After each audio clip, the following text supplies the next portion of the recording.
encore une fois, bonjour à tous. Nous sommes ravis de vous accueillir. Donc pour ce webinaire qui concerne à la fois le cluster 6, mais tous les enjeux qui concernent le digital, le numérique, avec tout ce que cela couvre comme discipline et comme spécialité. Nous allons vous faire une présentation des appels des différentes destinations du cluster 6. Alors, je tiens à vous dire aussi, si vous avez des questions tout au long des présentations, n'hésitez pas à les poser dans le chat. On essaiera d'y répondre soit au fur et à mesure, soit au moment des temps d'échange. On essaiera de les recenser. Vous pourrez prendre aussi la parole à ces moments-là. Donc surtout, n'hésitez pas, on est là pour répondre à toutes vos questions. Donc l'ensemble des questions numériques dans le cluster 6. Et puis en préambule, on va avoir une intervention de notre collègue Armand Natchef, donc du PCN numérique, sur le contexte, on va dire, politique et institutionnel autour des questions du numérique pour l'Europe, mais donc pour chacun d'entre nous, et d'où viennent un petit peu ces enjeux du numérique et que l'on retrouve dans les appels à propositions qui vous intéressent sans doute aujourd'hui. Enfin, on terminera par deux témoignages, donc de deux lauréats Horizon 2020, de projets collaboratifs, donc français, qui présenteront rapidement leurs projets dans lesquels ils ont participé. Et ensuite, vous pourrez là aussi poser toutes les questions que vous avez sur leur participation, sur les conseils qu'ils peuvent vous donner, tout ce que vous avez envie de savoir. Voilà, donc sans plus attendre, je vais laisser la parole à Armand. Et donc, si tu passes ta présentation, Bonjour je te laisse la main. à tous. Est-ce que ça va?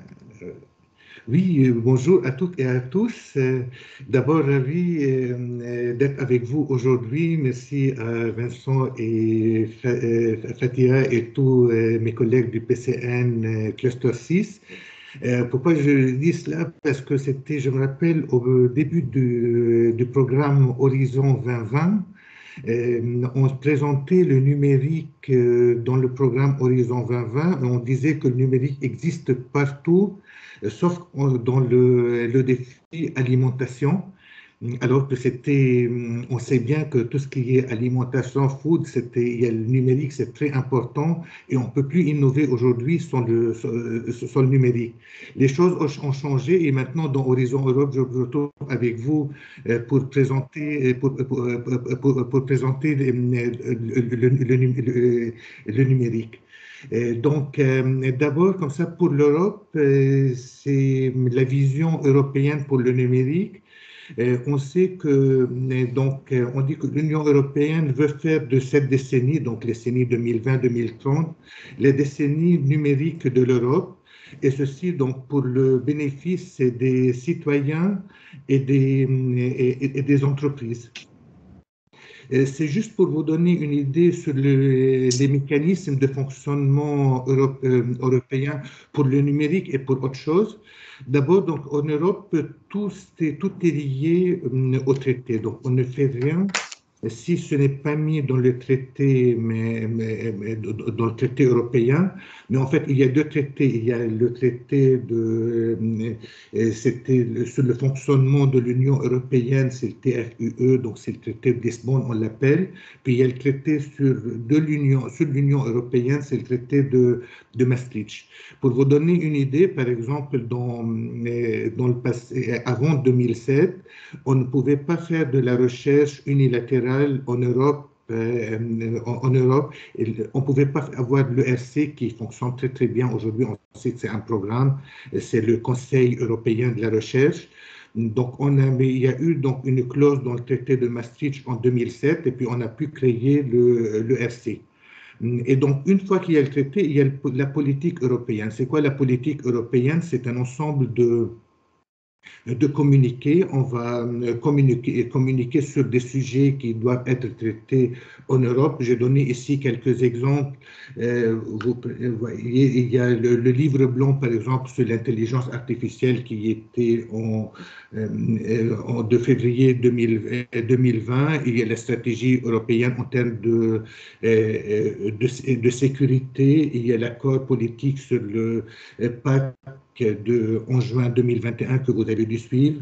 Il y a tout ce qui concerne l'approvisionnement en matières premières plus sûres et durables, puis ainsi de suite. Donc, il y a toute une politique, mais cette politique, à la limite, si elle reste que politique, ça ne sert pas à grand-chose. Ça reste quand même des bouts de papier, des communiqués. Donc, pour qu'elle devienne efficace, il faut que ça se traduise en financement, parce que sans financement, on ne peut rien faire, ou bien avec des lois. Donc, c'était le troisième colonne, le troisième pilier que vous voyez ici, c'est le paquet législatif et financement. Donc, toutes ces politiques, on va les transformer en loi ou bien en financement. Même quand il y a du financement, on fait des lois, par exemple, pour Horizon Europe, c'est un règlement. Et on va dire, voilà ce qu'on veut faire dans le règlement Horizon Europe. Il y a un autre règlement qui va vous intéresser beaucoup parce que c'est concerne l'Europe, le programme Europe numérique, où tout ce qui, le cluster 6 est bien présent dans l'Europe numérique parce que c'est un défi vraiment très important pour la société. Puis il y a aussi, on va trouver par exemple un autre règlement, c'est sur les règles harmonisées de l'intelligence de l'intelligence artificielle. Donc, pour tout cela, quand vous allez faire pour ces consultations, ces lois, avant de les faire ces lois, il y a un site que j'avais mis ici, donc, qui s'appelle Have Your Say. Vous pouvez y aller et vous pouvez donner votre avis. Donc, il y a une consultation publique et de toutes les parties prenantes.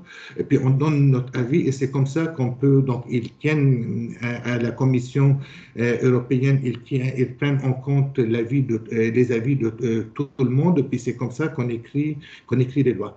Donc, une fois que tout ça c'est terminé, on va passer aux actions. Dans le cadre d'Horizon Europe, on sait qu'il y a les programmes de travail. Vous connaissez le programme de travail de Cluster 6, vous pouvez le télécharger, vous avez dedans les appels, les topics. Il y a le programme de travail de Cluster 4, là où il y a le numérique. Et puis avant, comme ça, quand on demandait à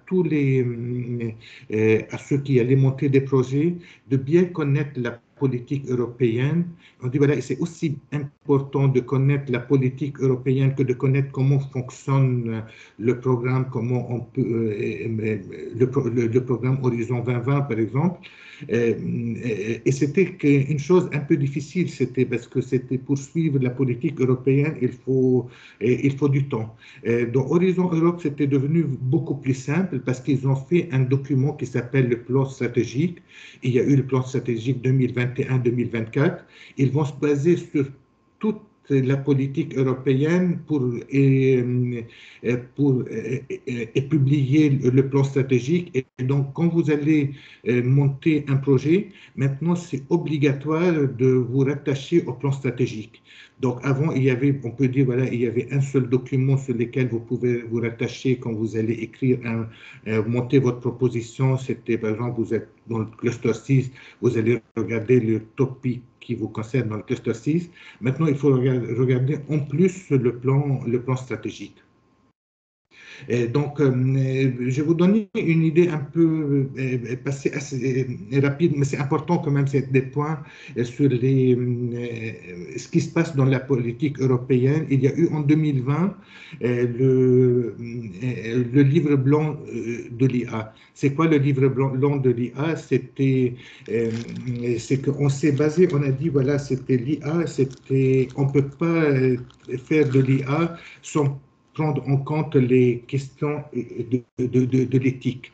de l'humain. Donc, on voulait comme ça que l'IA soit centrée sur l'humain. Donc, ça, il y a un dicton de Rabelais, c'est dans la région de Vincent, c'était à la Renaissance. Bon, il disait science sans conscience n'est que ruine de l'âme. Donc, c'est vraiment très important quand on fait de la science de s'occuper de l'éthique. Et ça, c'était au cœur de la vision européenne de l'intelligence artificielle. C'est l'IA sur l'humain, l'IA éthique, l'IA sûre, explicable, fiable, et aussi à la périphérie. Pourquoi à la périphérie? Parce qu'on savait quand même que là, aujourd'hui, ça se passe essentiellement dans le cloud. C'était donc, vous connaissez les grands acteurs, Google, Amazon, c'est eux qui ont les données. Et donc, c'était pour faire de l'IA, il faut avoir accès aux données. Et donc là, on n'a pas toutes ces données, mais on sait comme ça, la majorité des données vont être générées dans les objets connectés sur les périphéries. Et là, c'est là où on dit, voilà, c'était nous, on va s'intéresser à l'IA dans les objets connectés sur les périphéries. Et donc, on va traiter l'information là où elle est générée, et c'est beaucoup plus économique en termes d'énergie. Donc, c'est beaucoup mieux, ça s'inscrit mieux dans le développement durable. Après, il y a le deuxième, c'est la stratégie européenne concernant les données. Pourquoi les données? Parce que aujourd'hui, on ne peut pas faire de l'IA sans les données. C'est que l'IA, c'est l'intelligence artificielle, n'est pas comme l'intelligence humaine. Vous montrez à un enfant deux chats différents dans un contexte différent, puis après vous lui montrez une troisième image avec un chat, il va reconnaître le chat. L'IA ne sait pas faire ça, les ordinateurs sont trop puissants. Pour pouvoir reconnaître un chat, il faut donner énormément de données. Et donc, c'est vraiment très important pour faire de l'IA, par exemple, pour le milieu forestier, pour les matières premières, dans les aliments. C'est hyper important d'avoir énormément de données. Donc, c'est pour cette raison, c'est qu'on est en train de construire des grandes bases de données en Europe. Et c'est pour cette raison que je vous invite à suivre aussi le programme Europe numérique. Il y a eu, donc, vous allez voir, il y a donc une communication sur la transformation verte et numérique, parce que là, maintenant, on commence à parler de la transition jumelle, qui est à la fois une transition verte et numérique qui va se passer en Europe. Sur cela, il y a eu une communication. Il y a récemment, il y a eu la communiqué sur la loi sur les puces électroniques, puis ainsi de suite. Donc, ces communiqués sont sont vraiment très importants. Maintenant, comment ça s'articule le tout? Parce que ça devient très complexe. On ne sait plus comment ce qui rattache à l'autre. Donc là, c'est que sur la planche que vous voyez devant vous, donc elle a trois piliers. Donc dans le premier encadré, on va parler de la vision. Le deuxième encadré, on va parler de comment faire, et le troisième, les moyens. Donc, dans le premier encadré que vous voyez, donc on sait que la stratégie numérique de l'UE a pour objectif de faire en sorte que cette transformation profite aux citoyens et aux entreprises. Tout en aidant l'Union européenne à atteindre son objectif de neutralité climatique d'ici 2020. Donc, c'est pour ça que, comme je vous ai dit, on parle de la transition jumelle, donc, qui désigne les transitions écologiques et numériques. Donc, pour cela, donc l'UE doit renforcer sa souveraineté numérique et sécuriser la chaîne d'approvisionnement. Donc là, on parle beaucoup de souveraineté. Il y a des chaînes d'approvisionnement dans la souveraineté, mais c'est quoi la souveraineté numérique? Bon, une bonne définition, moi que j'aime bien comme ça, de la souveraineté numérique, c'est de dire c'est avoir le droit d'innover sans demander la permission. Parce que si maintenant c'est que tout le monde a la main, on a des brevets un peu partout, on ne peut plus innover sans demander de la permission à autrui, c'est qu'on va être bloqué. Et quand on n'innove plus, c'est la décadence, ça ne fonctionne pas. Donc c'était la notion de souveraineté numérique, elle est plus qu'importante. Et aussi, donc, on cherche à fixer des normes au lieu de suivre celles des autres. Par exemple, on a vu tout à l'heure, les normes harmonisées pour l'IA. On a défini 4 niveaux de criticité, les très critiques, on n'a pas le droit de faire de l'IA, ou bien c'est pas du tout critique, on peut faire de l'IA sans normes, c'est libre. Puis il y a 2 autres niveaux de criticité intermédiaire qu'il va falloir gérer. Donc ça, c'est un règlement qui est sorti, qui a été publié, mais il faut attendre 2025 pour qu'il soit mis en vigueur dans tous les pays, dans tous les pays européens. Le deuxième encadré, c'est que c'est très bien de faire une vision d'ici 2030, et si on arrive à 2030 et on n'a rien fait, quand même, ça fait quand même, c'est pas bon.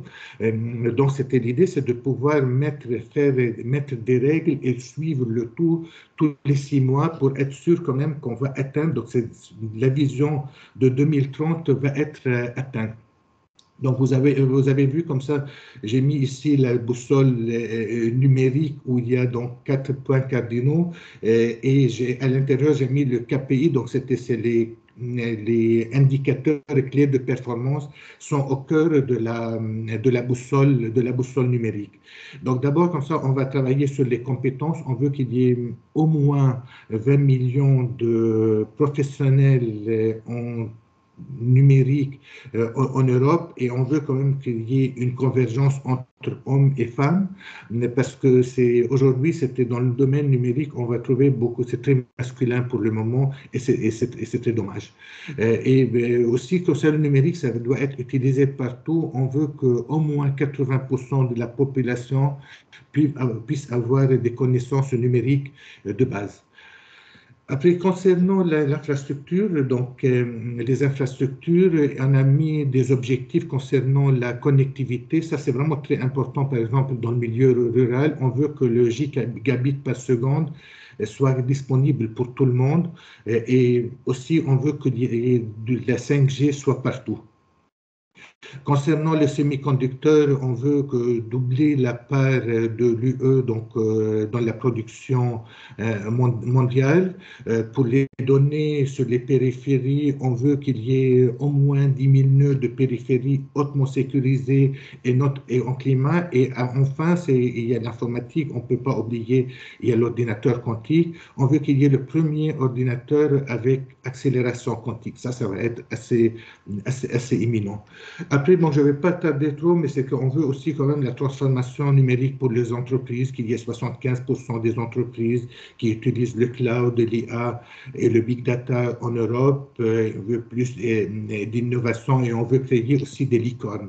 Des licornes en Europe. Donc tout ça, il y a des indicateurs pour pouvoir suivre ces indicateurs. Enfin, ce concernant le numérique des services publics, on veut qu'il y ait 100% des services publics et clés soient 100% en ligne, la santé en ligne, qu'il y ait 100% des citoyens qui ont accès à leurs dossiers médicaux. Et enfin, on veut que 80% des citoyens utilisent l'identification numérique. Bon, tout ça, c'est très bien, mais il faut des moyens. Donc là, c'était pour atteindre ces objectifs. Donc la Commission européenne va faciliter le lancement des projets plurinationaux, donc des projets à grande échelle, qu'aucun État membre puisse les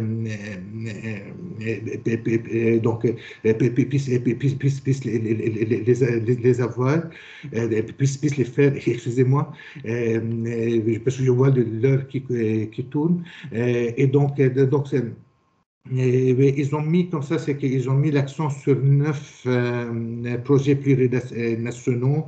C'est l'infrastructure, des infrastructures de données, les processeurs à basse consommation, la communication, la 5G, la haute performance, les chaînes de blocs, et puis ainsi de suite. Le budget, c'est pas négligeable du numérique en Europe. Dans Horizon Europe, le budget du numérique, c'est 7 milliards 5.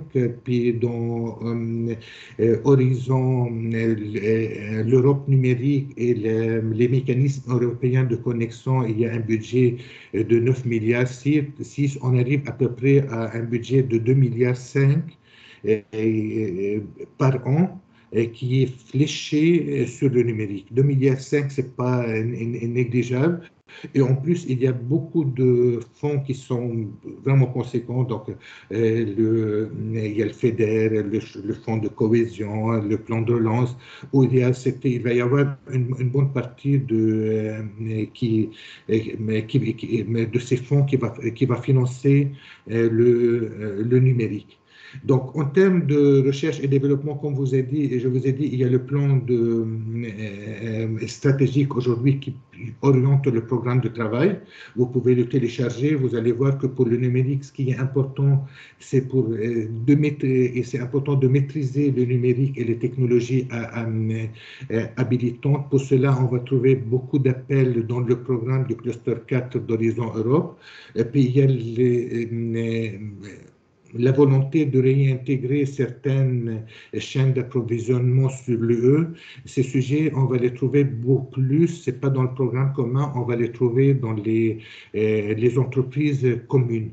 Donc, pour le numérique, il y a 3 entreprises communes. Il y a une entreprise qui concerne la haute performance Euro HPC, une entreprise qui va concerner le matériel, le semi-conducteur, l'embarqué, donc, qui s'appelle KDT. Et puis, il y a une nouvelle entreprise commune qui est pour la 5G, au-delà de 5G et la 6G.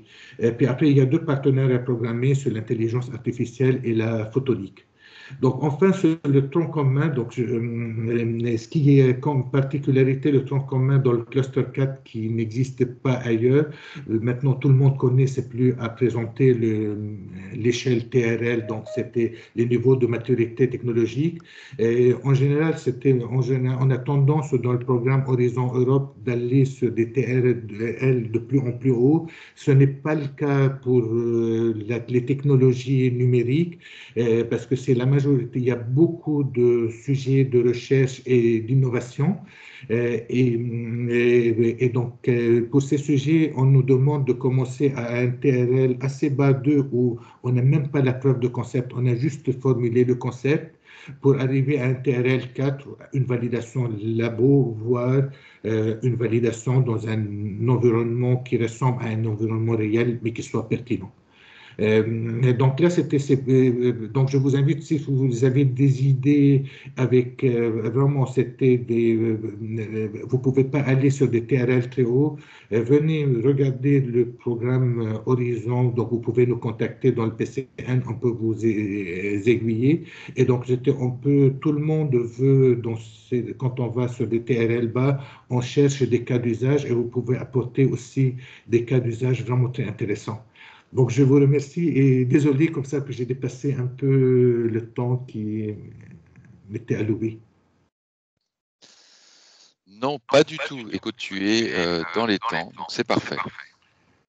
Merci, merci beaucoup Armand pour toutes ces précisions. C'est vraiment important de comprendre tous ces mécanismes. Il faut savoir que dans l'ensemble des appels qui vont vous intéresser, il y a des références à des politiques, puisque l'idée c'est justement de mettre en œuvre ces politiques et de financer des projets qui répondent donc à une demande des citoyennes et politiques. Et donc, il faut s'inspirer de ces documents et bien montrer, en y puisant des références, que vous répondez à ces enjeux.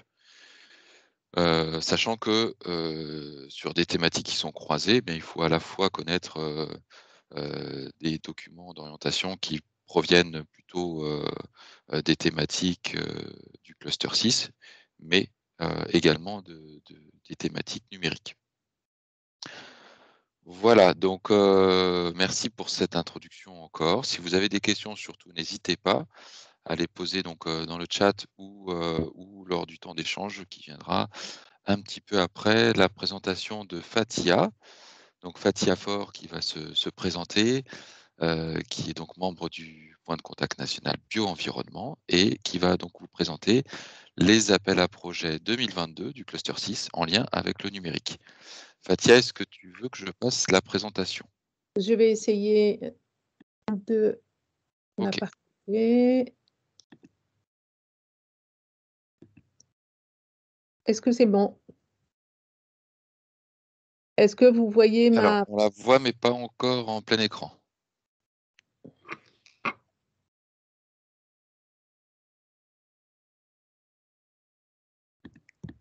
Toujours pas? Non. Ah, bon, bah, je te laisse faire alors. Alors, je vais reprendre la main. Attends, je me retire.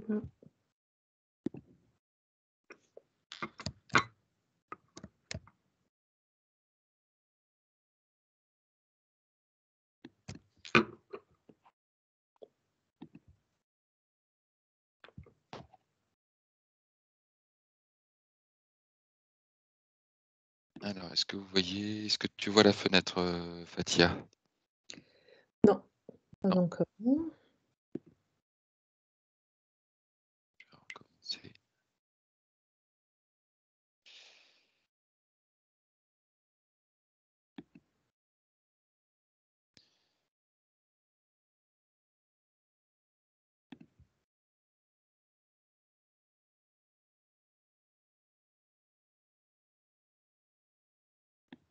Est-ce que c'est bon maintenant?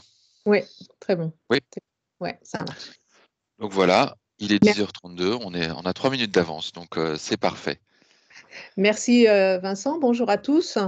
Je suis Fatia Faure et je suis professeure à Montpellier Supagro et membre du PCN Bio-Environnement depuis le mois de mai. Et donc, je vais vous présenter notre recherche des aspects numériques dans les appels 2022 du cluster 6.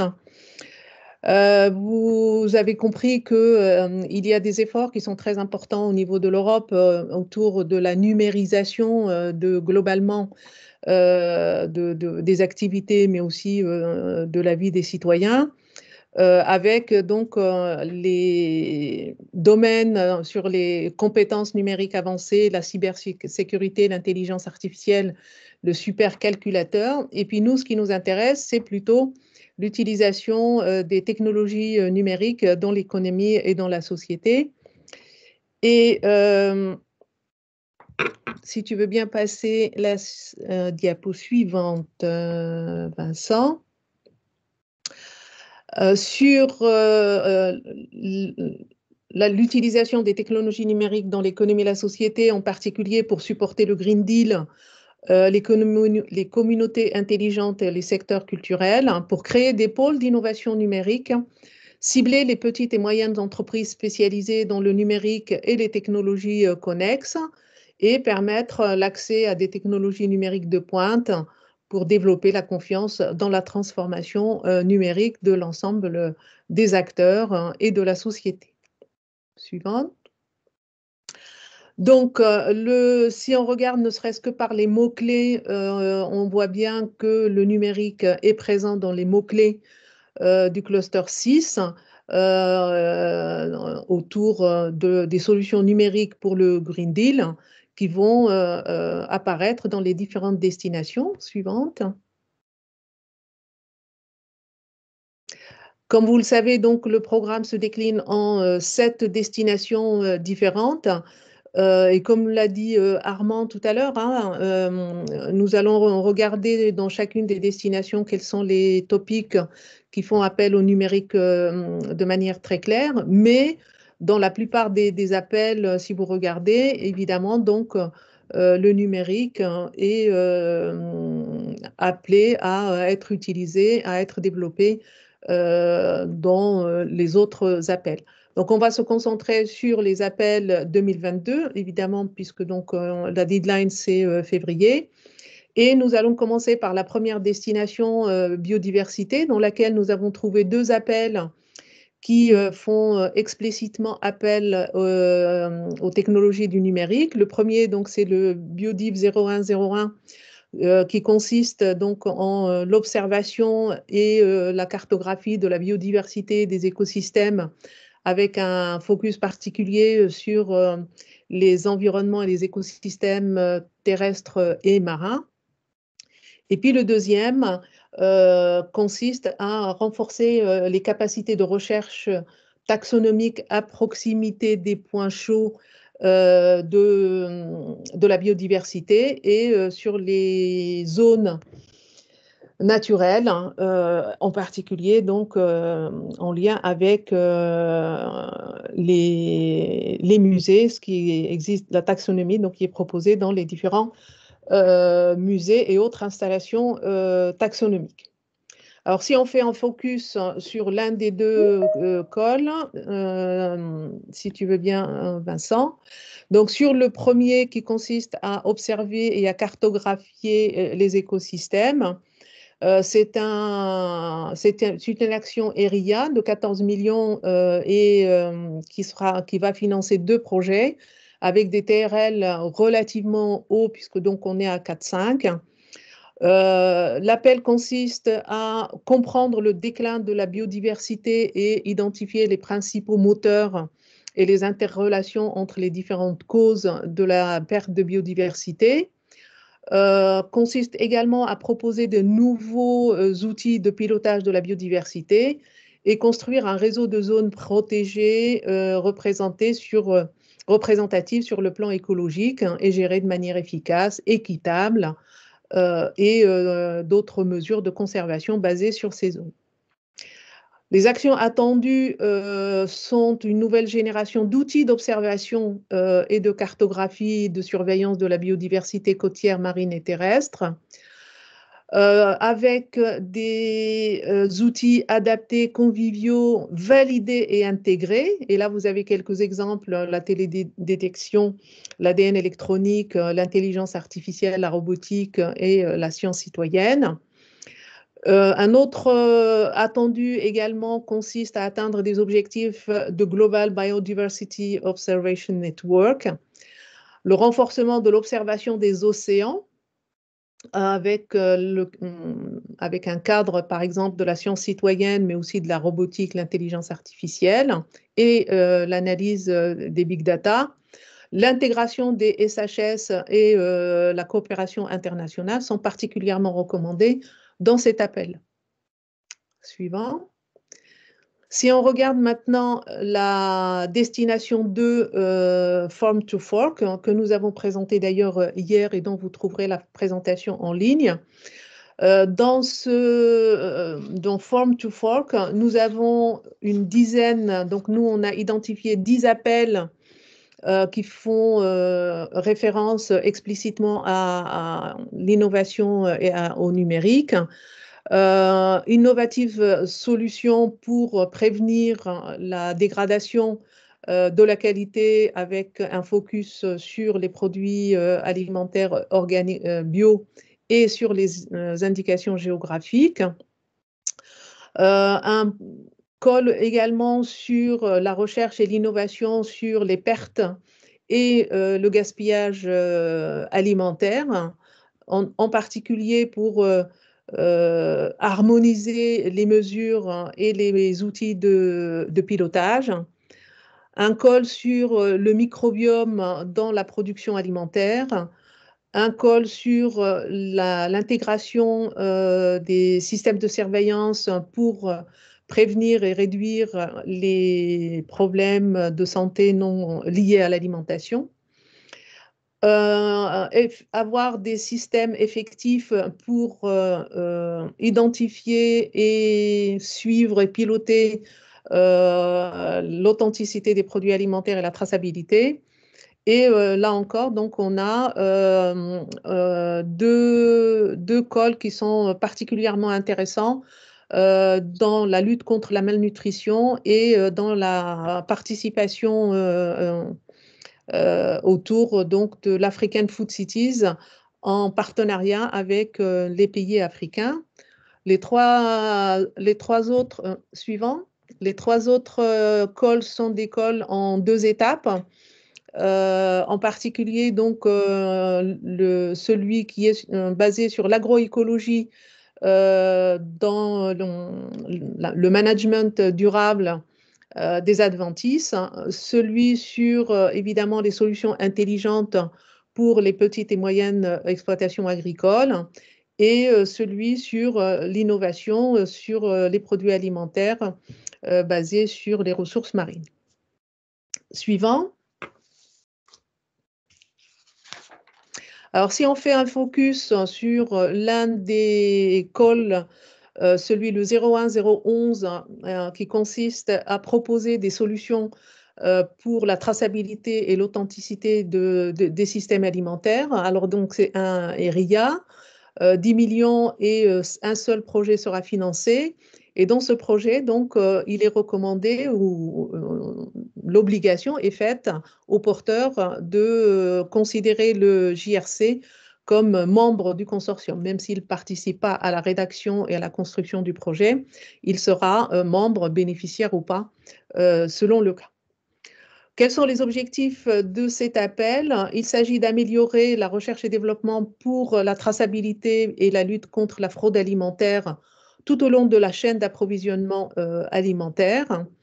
En particulier, contribuer à la transformation des systèmes alimentaires pour produire du co-bénéfice pour le climat, atténuation, adaptation. Et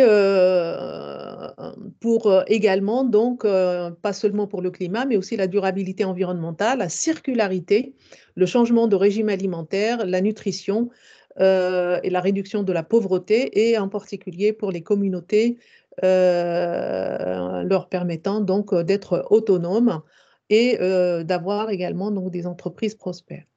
Si on regarde les attendus de ce call, on a des actions attendues sur la construction d'une base de données solide sur les raisons et les moteurs de la fraude alimentaire, des fraudes qui peuvent être économiques ou sociaux, et puis mesurer l'ampleur de la fraude alimentaire. On attend également des stratégies et des solutions innovantes avec des outils et des dispositifs pour prévenir les pratiques frauduleuses en améliorant la traçabilité et en préservant l'authenticité, en favorisant des solutions de prévention de la fraude. Des améliorations de l'assistance aux organismes de contrôle pour prévenir la fraude.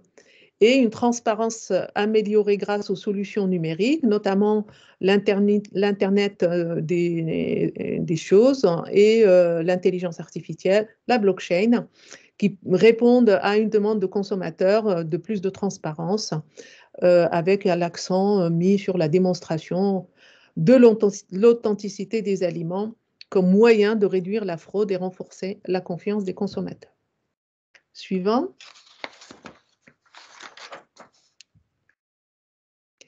Le deuxième call est 2 étapes, un IA avec un budget de 15 millions et 3 projets financés, qui consiste à développer des solutions numériques intelligentes pour les petites et moyennes entreprises et exploitations agricoles.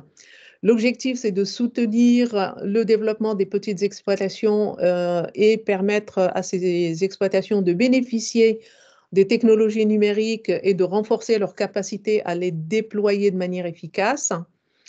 Les projets contribueront à la mise en place de systèmes agricoles durables, productifs, durables, en fournissant aux consommateurs, évidemment, donc toujours des aliments sains, durables, et en minimisant la pression sur les écosystèmes. Les actions attendues sont ces solutions-là. Donc, il s'agit vraiment de proposer des solutions innovantes pour l'utilisation technologique et numérique dans les différentes activités des entreprises, des PME et des exploitations agricoles, hein, que ce soit du soft ou du hardware, mais avec des objectifs d'adaptabilité à cette petite structure.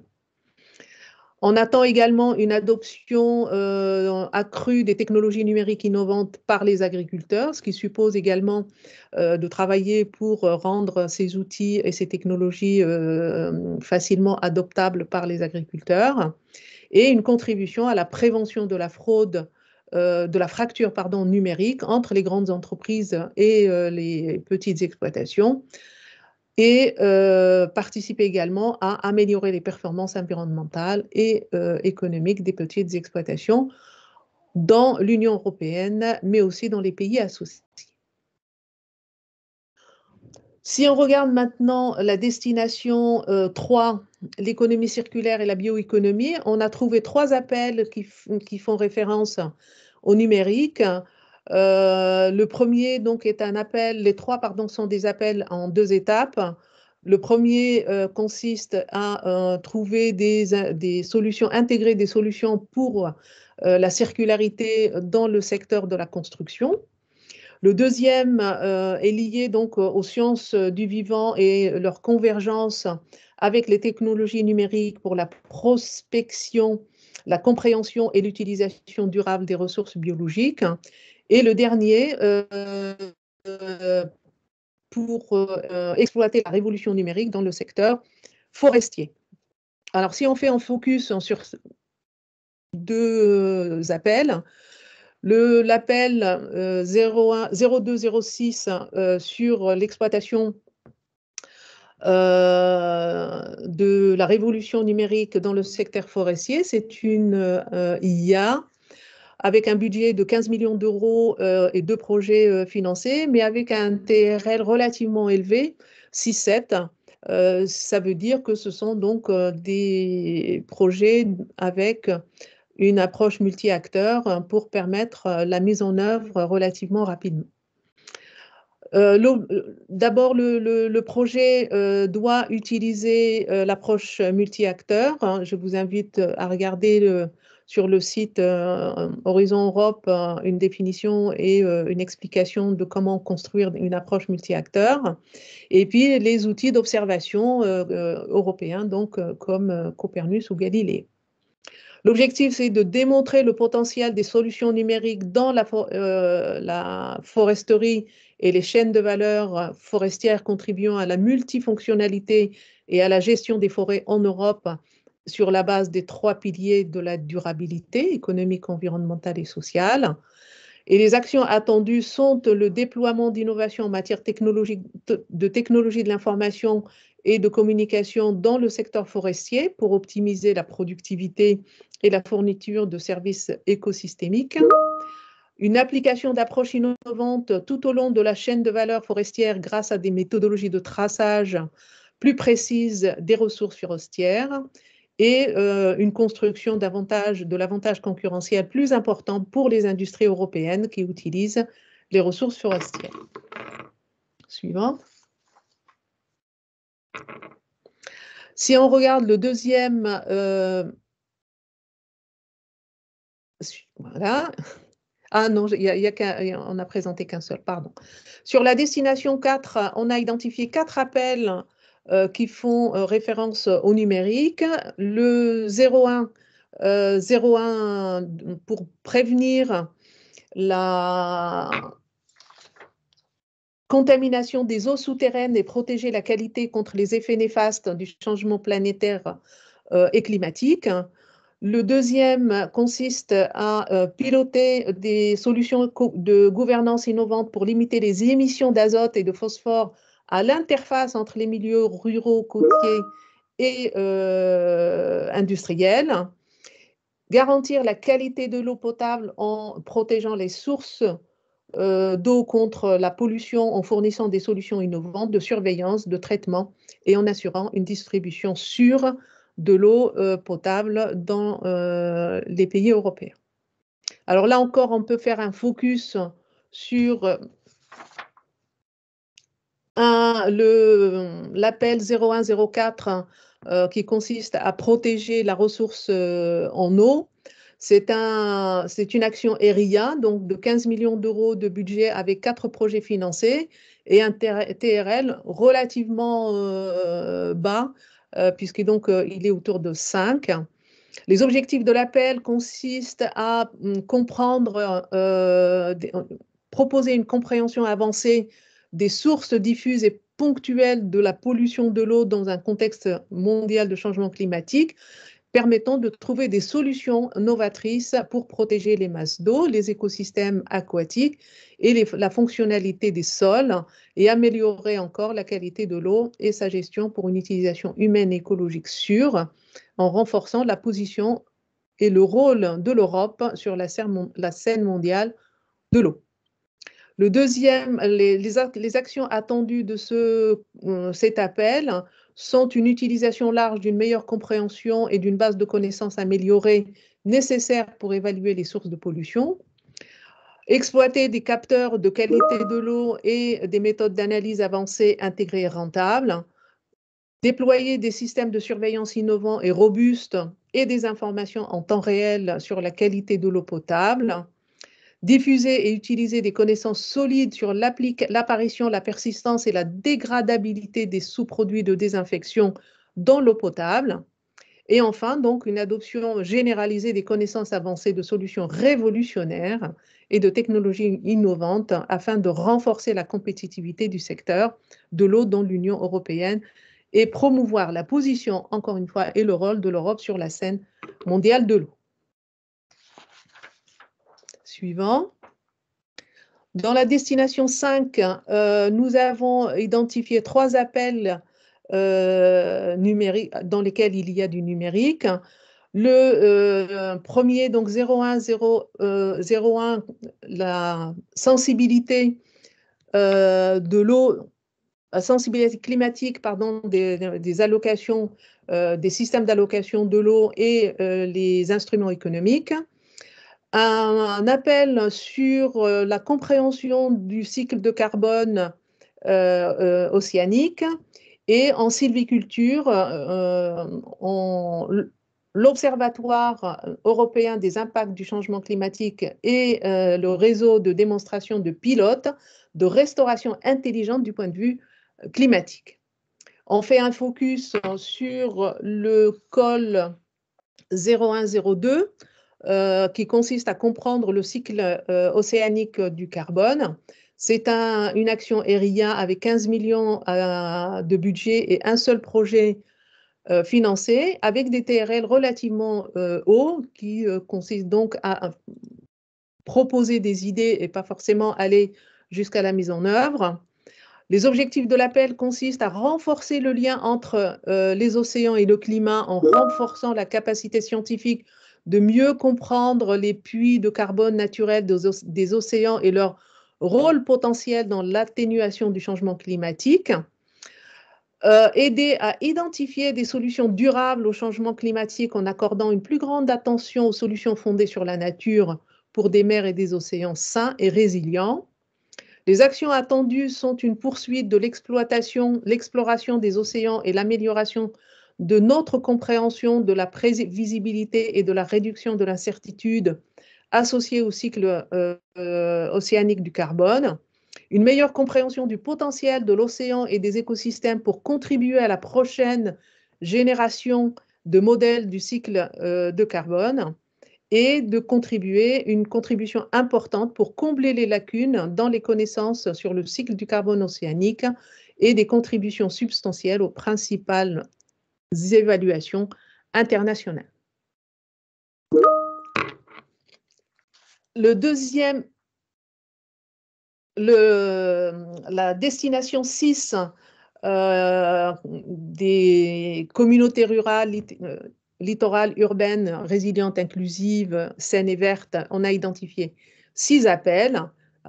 Je ne vais pas tous les citer, en particulier donc, le rôle des femmes dans les innovations et dans le travail rural, l'utilisation du numérique pour améliorer les conditions de travail et les conditions de santé dans le travail dans les fermes, l'intégration de l'évaluation, de la conservation, de la restauration des services des écosystèmes marins dans les modèles socio-économiques, évaluer la sociopolitique solutions basées sur la nature pour des communautés plus inclusives et résilientes. Et puis le développement donc de thérapies santé basées sur la nature pour la santé des citoyens et le bien-être. Si on fait un focus sur l'appel 0105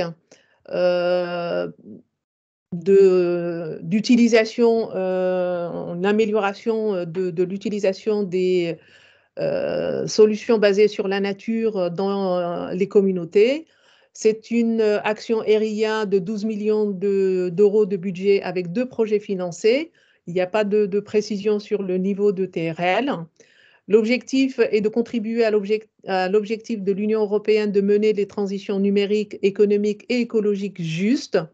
La recherche et l'innovation contribuera à développer des zones rurales, côtières et urbaines de manière durable, équilibrée, inclusive grâce au déploiement de solutions fondées sur la nature et une meilleure compréhension des moteurs de changement environnementaux, socio-économiques, comportementaux et culturels. Le deuxième objectif, c'est l'autonomisation des communautés afin qu'elles puissent elles-mêmes déployer des nature-based solutions pour s'adapter au changement climatique et transformer les transitions numériques et écologiques en une résilience accrue au bien-être, pour le bien-être et des perspectives positives à long terme, telles que l'emploi pour tous, y compris pour les femmes, les jeunes et les groupes vulnérables. Les actions attendues sont une contribution accrue des solutions basées sur la nature aux objectifs sociaux économiques dans les communautés vulnérables, de nouveaux modèles de gouvernance des solutions basées sur la nature et des approches et outils de co-création et de conception et des technologies basées sur la nature qui améliorent les avantages sociaux et fournissent des avantages écologiques et économiques. Et les nature-based solutions sont mieux adaptées pour répondre aux différents contextes sociopolitiques et ont une meilleure reproductibilité dans les diverses conditions environnementales, économiques et sociales en Europe. Un deuxième call intéressant également dans la destination 6 en 2 étapes pour des solutions intelligentes, innovantes pour des communautés intelligentes et des villages intelligents. C'est une IA de 14 millions d'euros de budget avec 2 projets financés et des TRL relativement hauts et donc proches de la mise en œuvre. L'appel consiste à proposer et soutenir des innovations numériques, sociales et communautaires en équipant les communautés rurales de solutions innovantes, intelligentes, qui augmentent l'accès aux services, aux opportunités et aux écosystèmes d'innovation adéquats, notamment pour les femmes, les jeunes et les groupes vulnérables. La disponibilité accrue de solutions intelligentes et le soutien aux innovations communautaires qui permettent aux gens d'agir pour le changement et se préparer à atteindre la neutralité climatique en 2050 et s'adapter au changement climatique et transformer les transitions numériques et écologiques en une résilience accrue. Les actions attendues sont le renforcement de la capacité des communautés rurales et des populations rurales à innover pour le changement, un élargissement des solutions intelligentes pour les communautés rurales, solutions innovantes, pratiques et transférables dans différents domaines, dans les services sociaux, la santé, l'énergie, la mobilité, l'adaptation au climat, l'atténuation des effets du climat, la gestion de la biodiversité des écosystèmes, l'éducation, l'accès à la culture, etc. Et le renforcement du capital humain, y compris des réseaux améliorant des relations et échanges de connaissances entre les villages intelligents et les innovateurs des communautés rurales et les innovations transférables et des processus d'innovation. Dernière destination, donc la destination 7, qui est donc la destination gouvernance innovante. Là, nous avons identifié 14 appels. Alors, je ne vais pas tous les citer, mais j'ai souligné en rouge ceux qui me paraissaient particulièrement intéressantes dans l'utilisation du digital. Les outils innovants et des méthodes pour évaluer et le design et le support et le pilotage des stratégies de la politique agricole commune. Le 0108 qui consiste à utiliser et développer, valider aussi donc, les observations des citoyens pour compléter les mesures des autorités en charge de ces mesures. Et le dernier, la préparation de l'approche multi-acteurs pour permettre d'aider les acteurs à travailler en co-creative way, donc avec une approche partenariale de co-création. Je vais présenter dans cette destination le 0104 qui a pour objectif donc de permettre de proposer une labellisation des produits biosourcés. Alors, par rapport à des labellisations bio, par exemple, ou d'indications géographiques, ici, le projet consiste à proposer une certification des produits biosourcés. C'est une CSA de 3 millions d'euros et donc un seul projet sera financé. Et donc, j'imagine qu'on est sur une proposition de construction d'indicateurs et de labels. Si on regarde de près les objectifs de l'appel, on se rend compte que l'objectif est de soutenir le déploiement de la communication entre l'entreprise et le consommateur par les producteurs et les commerçants de produits biosourcés pour permettre une production et une consommation responsable. Il s'agit également donc comme objectif de contribuer à améliorer les performances de durabilité et la compétitivité des systèmes biosourcés et à la mise en place de modèles de gouvernance innovants, notamment pour parvenir à des processus de prise de décision mieux informés et à l'engagement social et à l'innovation. Les actions attendues, c'est la transparence des produits biosourcés et des informations aux consommateurs et aux autorités publiques assurées par un étiquetage et donc un label efficace et solide entre les entreprises et les consommateurs sur la traçabilité des produits, la qualité et l'empreinte carbone, les impacts sur la biodiversité et autres empreintes environnementales. Les actions attendues, c'est que on a des consommateurs, l'industrie et les organismes publics ont la possibilité d'adopter un comportement socialement et environnementalement responsable dans le cas de leur choix d'une manière transparente et inclusive et une meilleure compréhension des mesures de la valeur générée par unité de ressources biologiques dans la transformation des ressources biologiques en produits biosourcés. Voilà donc les grandes lignes de ce que nous avons identifié comme appel faisant explicitement référence au numérique. Je vous rappelle ici donc que les deadlines des appels 2022, c'est le 15 février et les appels en 2 étapes. Le premier, c'est le 15 février, la première étape, et le 6 septembre 2022 pour la deuxième étape. Et enfin, donc, on termine par des ressources utiles et des liens qui peuvent vous aider donc à construire votre projet et de vous mettre en contact avec le PCN. Et nous sommes à votre disposition pour répondre aux questions ce matin, mais également si vous avez d'autres questions par mail ou à travers nos différents points de contact nationaux. Je vous remercie de votre attention et je laisse Vincent proposer la suite du programme de ce matin. Merci Fathia pour cette présentation très complète. Vous avez vu que ça concernait vraiment toutes les destinations avec parfois de nombreux topics. Donc il y a beaucoup de possibilités selon votre domaine de prédilection. J'ai vu qu'il y avait quelques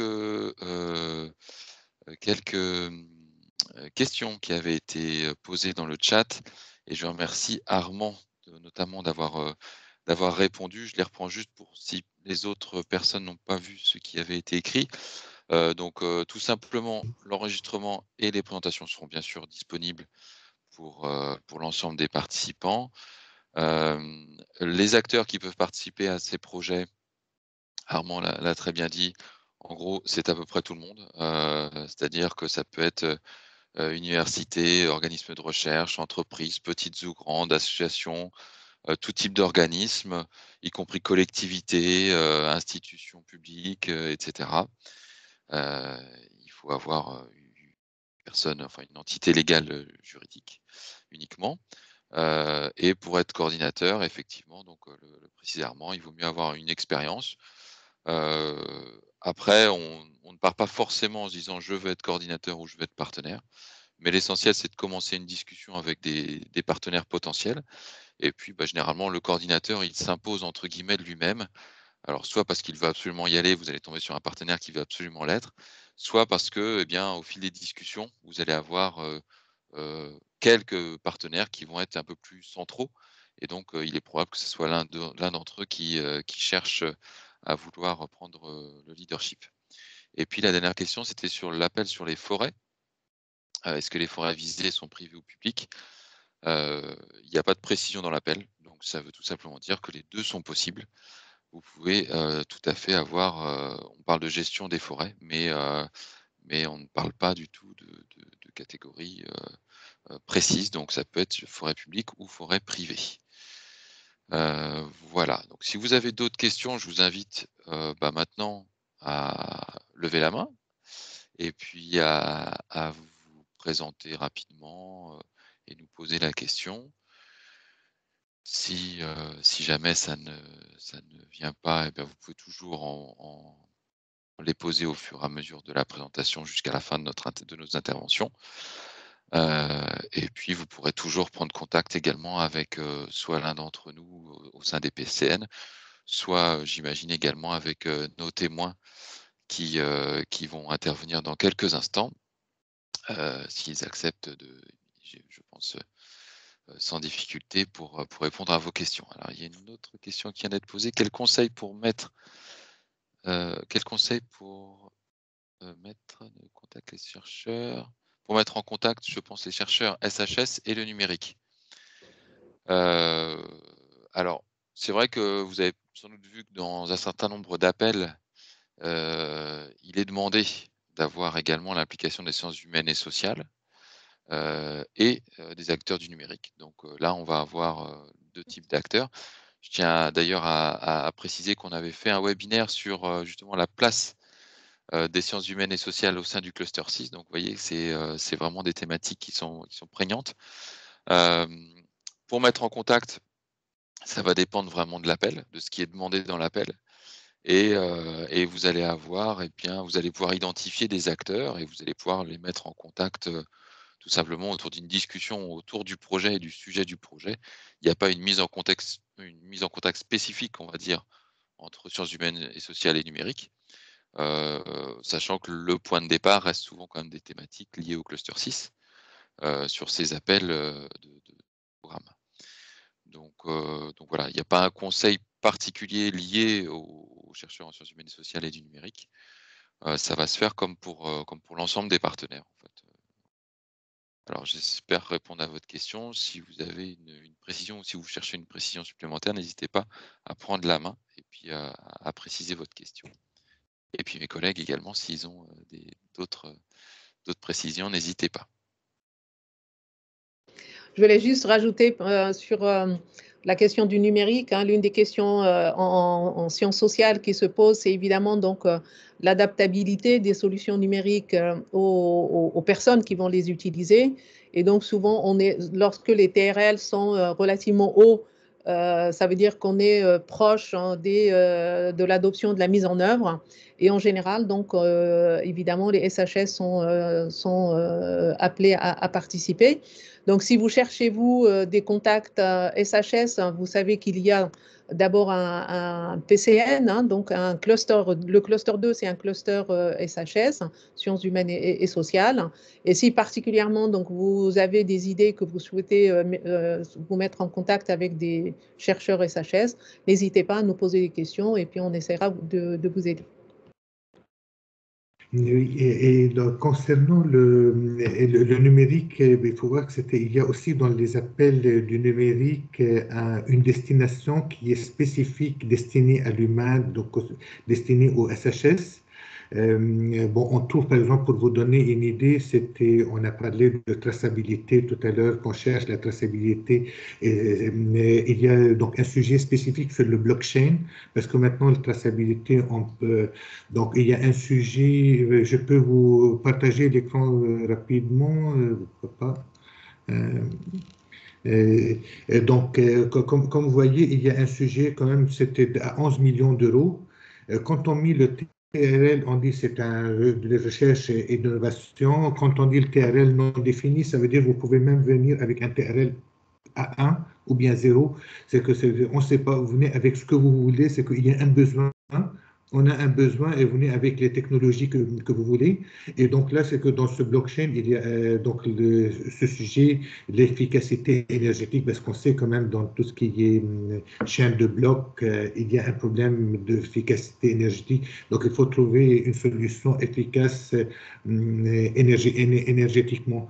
Et donc pour vous, donc, dans vos domaines, si vous venez avec votre cas d'usage et on va tester, faire des tests sur vos cas d'usage, les personnes, donc on ne peut être que la vie pour cela. J'ai vu Lucia, elle pose des questions. Lucia, elle est à l'INRIA et on sait bien quand même l'INRIA, il y a beaucoup de chercheurs qui cherchent aussi beaucoup, des cas d'usage. Donc si vous venez avec vos cas d'usage, donc vous aurez beaucoup de chances de rentrer dans les sujets parce qu'il y a beaucoup de chercheurs côté numérique et on cherche les cas d'usage. Donc n'hésitez pas à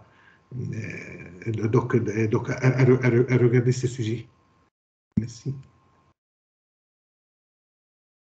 Merci Armand pour ces précisions. Effectivement, ici, on a présenté les appels du cluster 6 et il y en avait beaucoup, mais sur des thématiques pardon, transversales comme celle-là, il faut aller voir, taper des mots-clés pour essayer de chercher dans d'autres clusters s'il n'y a pas des appels sur lesquels vous pourriez eh bien, en tout cas pour lesquels vous pourriez répondre.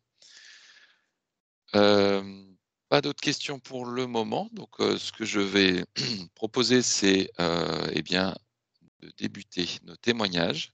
Donc, nous avons aujourd'hui 2 témoins qui vont nous parler dans un instant, que je remercie vraiment chaleureusement parce qu'ils ont répondu en très peu de temps à nos sollicitations. On est tous dans des agendas assez contraints. Et donc, je remercie Noémie Bernard Legal de l'ACTA et Swad Christian de la DIV, et en particulier Madame Christian, puisqu'on a eu des petits soucis de communication ces derniers jours et de mails qui ne sont pas passés. Donc, elle a réagi avec une grande efficacité. Vraiment, je la remercie chaleureusement. Écoutez, je vous propose de commencer, Madame Christian, et puis on passera ensuite au témoignage donc, de l'ACTA. Merci beaucoup et bonjour à tous. Et désolé, donc soyez indulgents, j'ai préparé les slides il y a 10 minutes. J'ai dû faire les slides au pied levé. Donc je vais partager donc la présentation donc du projet DITECT. Tout le monde voit la présentation? Oui, c'est parfait. C'est parfait. Donc voilà, moi, mon témoignage, j'ai préparé une dizaine de slides sur un projet européen qui s'intéresse aux technologies digitales dans l'objectif de concevoir un système international pour la gestion et le management de la sécurité sanitaire des aliments. Donc c'est un projet qui a comme acronyme DITECT pour les technologies digitales. Donc, très rapidement et brièvement, c'est un projet européen qui a débuté donc, en novembre 2021. Il réunit 33 partenaires, dont pas mal d'industriels qui sont présents dans ce projet, parce qu'il a débuté avec un TRL assez élevé. Il y a 21 membres de l'Union européenne et 12 membres de la République populaire de la Chine. Donc, c'est un projet où la Chine est partie prenante. C'est un projet donc en fait qui a été monté en partenariat donc avec les Chinois. Donc l'objectif global de ce projet est de développer effectivement un système intelligent pour gérer et manager la sécurité sanitaire des aliments qui s'appelle IFSMS, Intelligent Food System Management System, dans l'objectif de créer une plateforme technologique ouverte aux différents acteurs de l'agroalimentaire. Et surtout aussi de faciliter la relation et les relations de transaction entre les industriels de l'Union européenne et les industriels de la République populaire de la Chine. Donc, c'est un projet qui s'intéresse à 4 secteurs alimentaires qui sont appelés dans le projet pilote. Donc, le premier secteur alimentaire concerne le maïs, incluant donc les céréales qui rentrent dans la fabrication des produits infantiles, de nourrissons par exemple. Un secteur alimentaire qui concerne tout ce qui est le secteur bovin. Le troisième, c'est le secteur volaille. Et un dernier secteur alimentaire, c'est les produits de la mer, quelques produits de la mer. Et dans tous les cas, le projet s'intéresse pour développer cette plateforme technologique et ce système de management de la sécurité sanitaire depuis la production primaire jusqu'au consommateur. Donc, les différents objectifs du projet, donc, dans un premier temps, donc, il y a toute une phase de recensement donc, des besoins et des préférences et des exigences des divers groupes d'utilisateurs de la chaîne alimentaire, depuis la production primaire jusqu'au consommateur, en incluant bien évidemment les industriels et les organisations gouvernementales dans les différents États membres, aussi bien en Europe qu'en Chine, de mettre en place et mettre en œuvre des modèles de sécurité sanitaire spécifiques pour chacun des secteurs alimentaires que j'ai cités, de concevoir et de développer cette plateforme technologique qui serait ouverte normalement à un large public, et bien évidemment de communiquer sur l'outil. Donc l'outil serait normalement, dans le cadre de ce projet, serait libre d'accès et destiné bien évidemment aux professionnels, et il prend en compte surtout pour les différents secteurs alimentaires cités l'ensemble des dangers et hasards de la chaîne alimentaire, que ce soit les hasards biologiques, chimiques ou les contaminants environnementaux, en prenant en considération bien sûr toutes les technologies récentes développées récemment, les technologies de haut débit, des capteurs pour faire des mesures par exemple pour les contaminants environnementaux, voire des méthodes de mesures rapides non invasives, ce qui revient en fait à faire des mesures en ligne sans que ce soit des méthodes destructives pour les professionnels. Donc, le potentiel innovant donc, de ce projet, c'est effectivement de combiner les nouvelles technologies analytiques et du digital, toutes les solutions aussi émergentes de traçabilité des aliments, ainsi que des méthodologies de stockage des données à l'échelle internationale pour faire donc ce référentiel qui pourrait être partagé et basé bien sûr sur les connaissances scientifiques qui est partagé par les différents acteurs. Donc, ce système IFSMS, il vise à assembler, bien sûr, une image holistique complète de la qualité et de la sécurité sanitaire des produits tout au long de la chaîne alimentaire.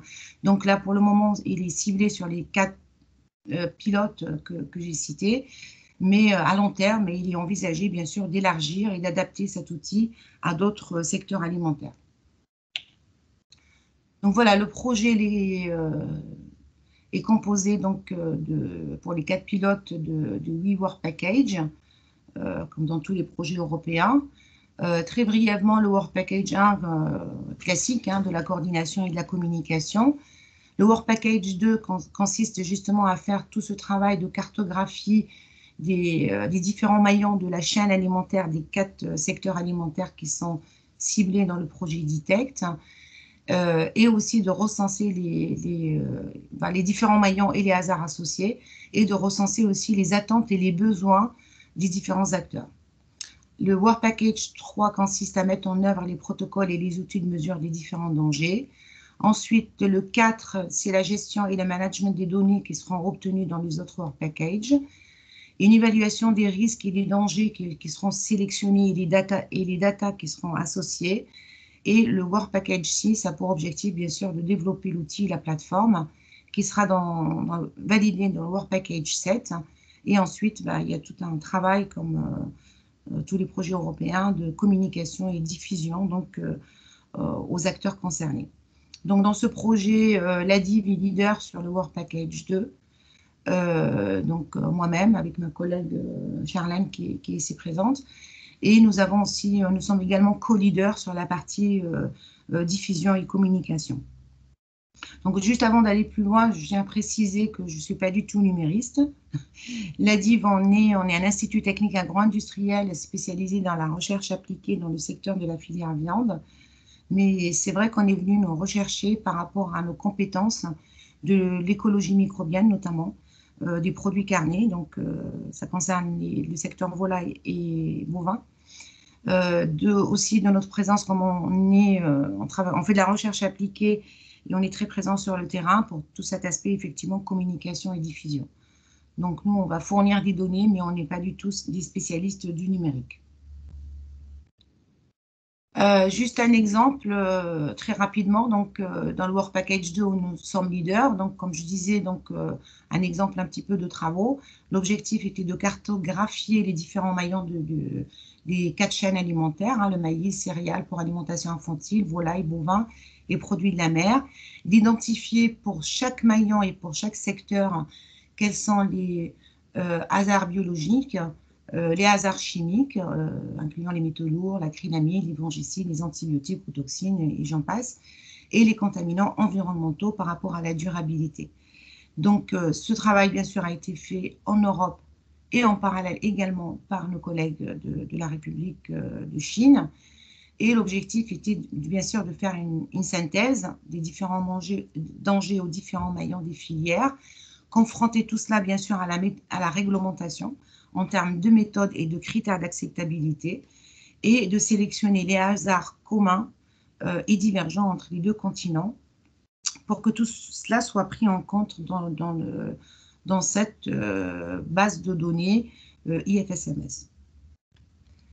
Juste un exemple, vous voyez par exemple, moi je prends l'exemple bovin, forcément je suis dans la viande, voilà, c'est un exemple pour vous dire, tous les maillons ont été, pour le bovin, ont été pris en compte avec les différents dangers, aussi bien en Europe qu'en République de Chine. Tout ce qui est les hasards au stade carcasse, au stade découpe, au stade de transformation, de préparation, et bien évidemment, ça va jusqu'au consommateur, c'est juste une capture écran, avec les dangers qui sont importants à prendre en considération, les critères, qui ne sont pas forcément des fois les mêmes entre la Chine et l'Europe. Donc voilà, c'est ce qui était attendu de nous, en fait, à fournir pour cette base de données. Là, c'est un exemple des hasards, des chemical hazards, les hasards chimiques, à différents stades également. Vous voyez, on voit des divergences effectivement entre l'Europe et la Chine, pour les métaux lourds notamment. Ou également les environnements contaminants environnementaux, aussi bien aussi en Europe qu'en Chine. Voilà, donc ça voilà, c'était juste pour expliquer pourquoi on est venu nous chercher. Et là, c'est un exemple, mais les tableaux, ils font des milliers de données au jour d'aujourd'hui basées sur la réglementation dans les deux continents.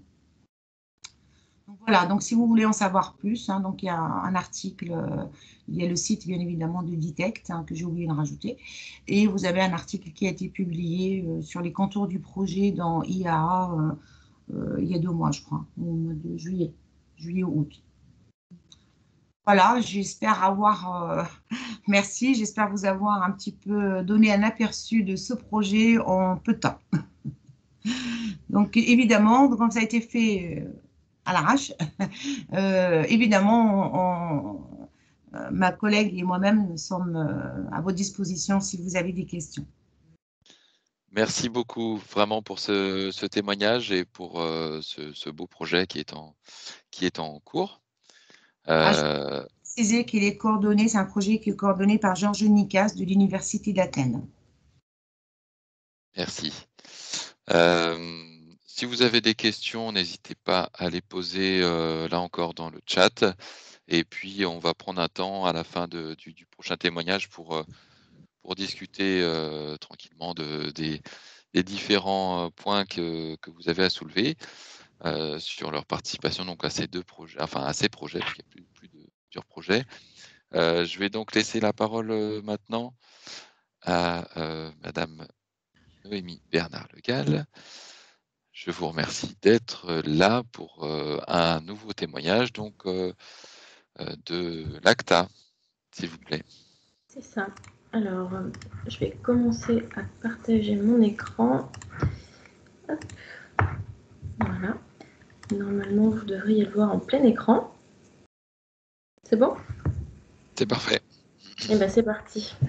Bon, bah déjà, bonjour à tous et puis merci à Vincent pour cette invitation ce matin. Il me proposait de participer à cette session de témoignage sur les projets européens. Je me présente rapidement, Noémie Bernard-Le Gall, je suis chargée de projets européens et numériques à l'ACTA. L'ACTA, c'est l'Association de coordination technique agricole. Je vais vous en dire quelques mots. Je vais faire une présentation en 3 parties. D'abord, je vous dirai quelques mots sur l'ACTA. Ensuite, je vous présenterai 2 projets qui ont été qui ont été lauréats dans le cadre de l'appel à projet H2020. Et après, je vous parlerai un petit peu d'Horizon Europe et de de la stratégie de l'ACTA sur Horizon Europe. Alors, l'ACTA, donc, comme je viens de le dire, c'est un acronyme qui signifie Association de coordination technique agricole. C'est une association qui coordonne et qui représente le réseau des 18 instituts techniques agricoles dont vous avez tous les logos ici, donc instituts qui sont répartis sur toutes les filières agricoles. Ces instituts, ce sont en fait des outils professionnels de recherche appliquée et de transfert technologique qui sont au service, comme je viens de le dire, de toutes les filières agricoles, agro-industrielles, forestières aussi, en bio et en conventionnel. Donc, bien entendu, on a une couverture de plusieurs questions dans le secteur agricole, donc à la fois grande culture, en élevage, en production spécialisée et également sur la thématique de la forêt. Et ces grandes thématiques agricoles s'illustrent en fait par plusieurs thématiques de recherche privilégiées au sein des instituts techniques agricoles. Donc on en a plusieurs qui sont détaillées sur la slide ici, notamment une tout en bas de la slide sur le numérique et la robotique qui explique un petit peu aussi l'implication des instituts techniques agricoles sur les sujets en lien avec le numérique dans le cadre des appels à projets Horizon 2020 ou Horizon Europe. Le rôle de l'ACTA, c'est un rôle de tête de réseau qui va avoir plusieurs missions concernant le réseau des instituts techniques agricoles. Donc tout d'abord, une des premières missions de l'ACTA, ça va être de représenter ce réseau auprès des pouvoirs publics et des parties prenantes. Ensuite, l'ACTA va participer à l'animation et à porter des actions transversales qui ont un intérêt collectif pour les instituts techniques agricoles et pour fédérer leur expertise, donc notamment les projets européens rentrent tout à fait dans ces cadres-là. Et enfin, le but, c'est d'accompagner les instituts techniques agricoles dans leur transformation numérique et de mutualiser les services pour optimiser les pratiques. Donc ça, c'est un peu les différents rôles de l'ACTA. Qui s'illustre à travers cette feuille de route que je vous présente. C'est une feuille de route qui est en 6 points.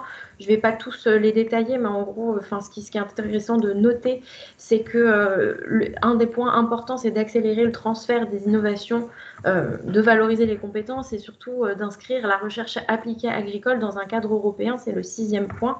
Et en fait, tous les points de cette stratégie de l'ACTA et donc par extension des instituts techniques agricoles est relié par un fil rouge numérique qui explique bien l'implication du réseau des ITA sur les thématiques européennes en lien avec le numérique.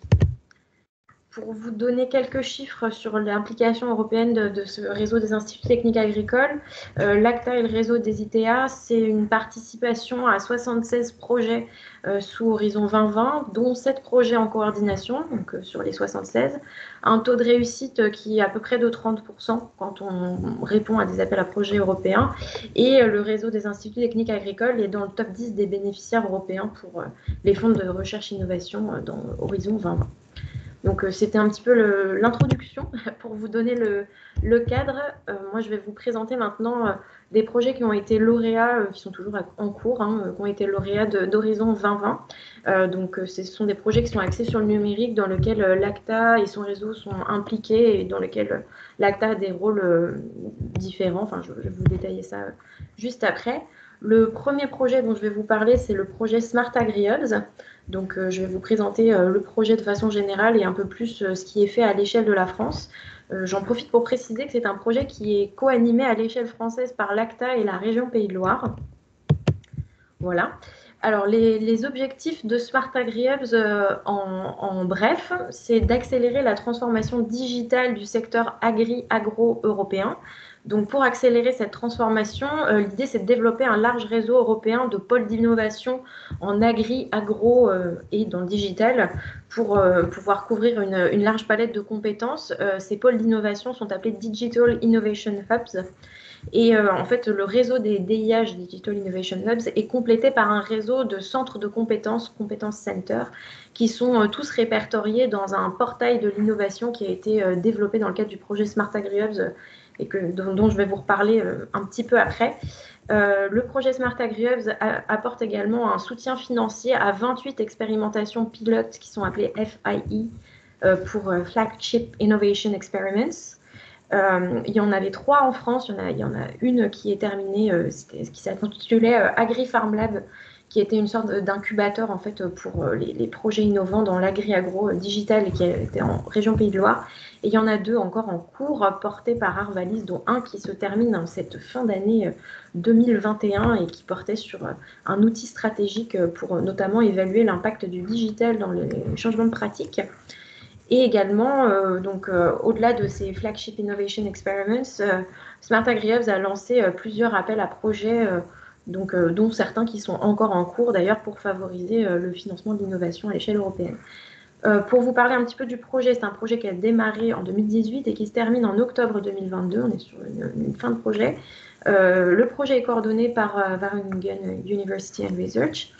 Le projet est organisé en 9 clusters régionaux, donc, qui regroupent pour la plupart plusieurs régions d'Europe, donc par exemple le cluster Iberia qui regroupe l'Espagne et le Portugal.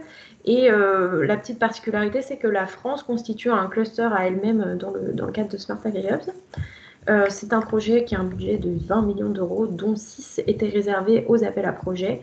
Gros projet qui englobe 22 projets européens et 168 partenaires au total. On avait 108 au moment du dépôt de projet et il y en a 60 qui se sont ajoutés au fur et à mesure.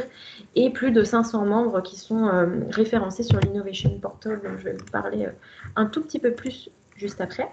Donc, comme je vous disais, le projet Smart AgriHubs est organisé en cluster. L'ACTA co-anime avec la région Pays de Loire le cluster France, qui a pour rôle de constituer en fait le point d'entrée de Smart AgriHubs à l'échelle française, d'apporter son soutien aux 3 expérimentations pilotes dont je viens juste de vous parler, de structurer et d'agrandir l'écosystème à l'échelle française et d'assurer une bonne communication autour du projet. Donc voilà, les principaux livrables de Smart AgriHubs, comme je vous disais, c'est un projet qui touche presque à sa fin. Le livrable principal, c'est le portail de l'innovation dont vous avez ici une capture d'écran.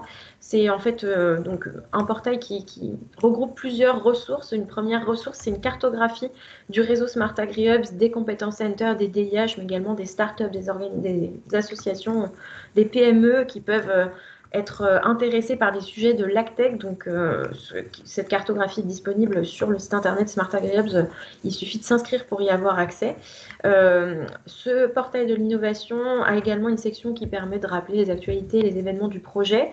Il propose aux Digital Innovation Hubs de remplir un modèle de maturité qui leur permettra de explorer notamment des pistes d'amélioration et des pistes de développement de services. Le portail référence également les informations sur les appels à projets ouverts dans le cadre de Smart AgriHubs et il dispose d'un forum un forum d'échange sur le projet. Comme je vous disais, un autre livrable de Smart AgriHubs, c'est bien sûr les appels à projets qui sont proposés dans le cadre du projet européen et qui permettent de financer des innovations portées par des Digital Innovation Hubs. Il y en a 2 qui sont ouverts encore actuellement. Service qui va forcément venir financer le développement de nouveaux services par les DIH et Expand qui est plutôt un appel à projet destiné à développer des innovations qui sont sur des TRL élevés entre 7 et 9, donc pour booster l'accès au marché, on va dire. Voilà pour le projet Smart AgriHubs. Je vais passer rapidement sur un deuxième projet pour éviter d'exploser le quota de temps.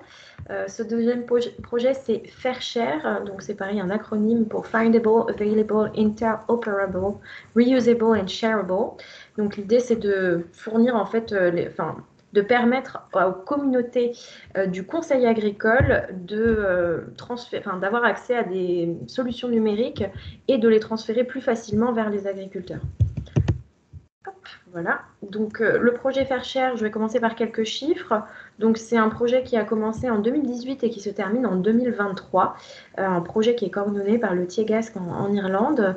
Un projet de 7 millions d'euros qui regroupe 22 partenaires et 27 pays européens qui sont représentés ici sur la carte que vous voyez à l'écran. Les objectifs généraux de FairShare, c'est d'abord de développer un moteur de recherche pan-européen des DATS. Donc, DATS, c'est un acronyme pour, en gros, outils digitaux à disposition des conseillers agricoles. Donc, ce moteur de recherche pan-européen, il est disponible sur le site de FairShare. Pardon, vous avez une capture d'écran juste à côté. Il permet de référencer des outils pour les qui sont disponibles aujourd'hui pour les conseillers agricoles à travers toute l'Europe, d'en proposer une analyse en proposant notamment les points forts de ces outils et ce qui pourrait être amélioré. Et ça nous permet aussi de réfléchir à comment ces outils pourraient être diffusés plus largement entre pays européens. Donc, quelles sont les situations particulières qui peuvent empêcher leur diffusion et de voir quelles sont au contraire les bonnes pratiques qui pourraient se diffuser entre les différents outils déjà référencés. En parallèle de ce référencement des outils, il y a un référencement des bonnes pratiques, comme je viens de vous dire, qui sont liées au développement de ces outils et à leur utilisation qui est travaillée au sein de FairShare. Donc, l'idée de ces bonnes pratiques, c'est de pouvoir améliorer des outils existants et également de proposer un guide de bonnes pratiques lorsqu'on développe un nouvel outil à destination des conseillers agricoles. Le troisième objectif de FairShare, c'est de constituer une interface entre le conseil agricole spécialisé dans le numérique et les communautés agricoles pour booster l'adoption de ces outils digitaux par les conseillers et les agriculteurs. Et pour ce faire, le projet travaille sur des cas d'usage qui sont représentatifs donc à la fois de différents secteurs agricoles ou systèmes de production, mais aussi de régions ou de contextes.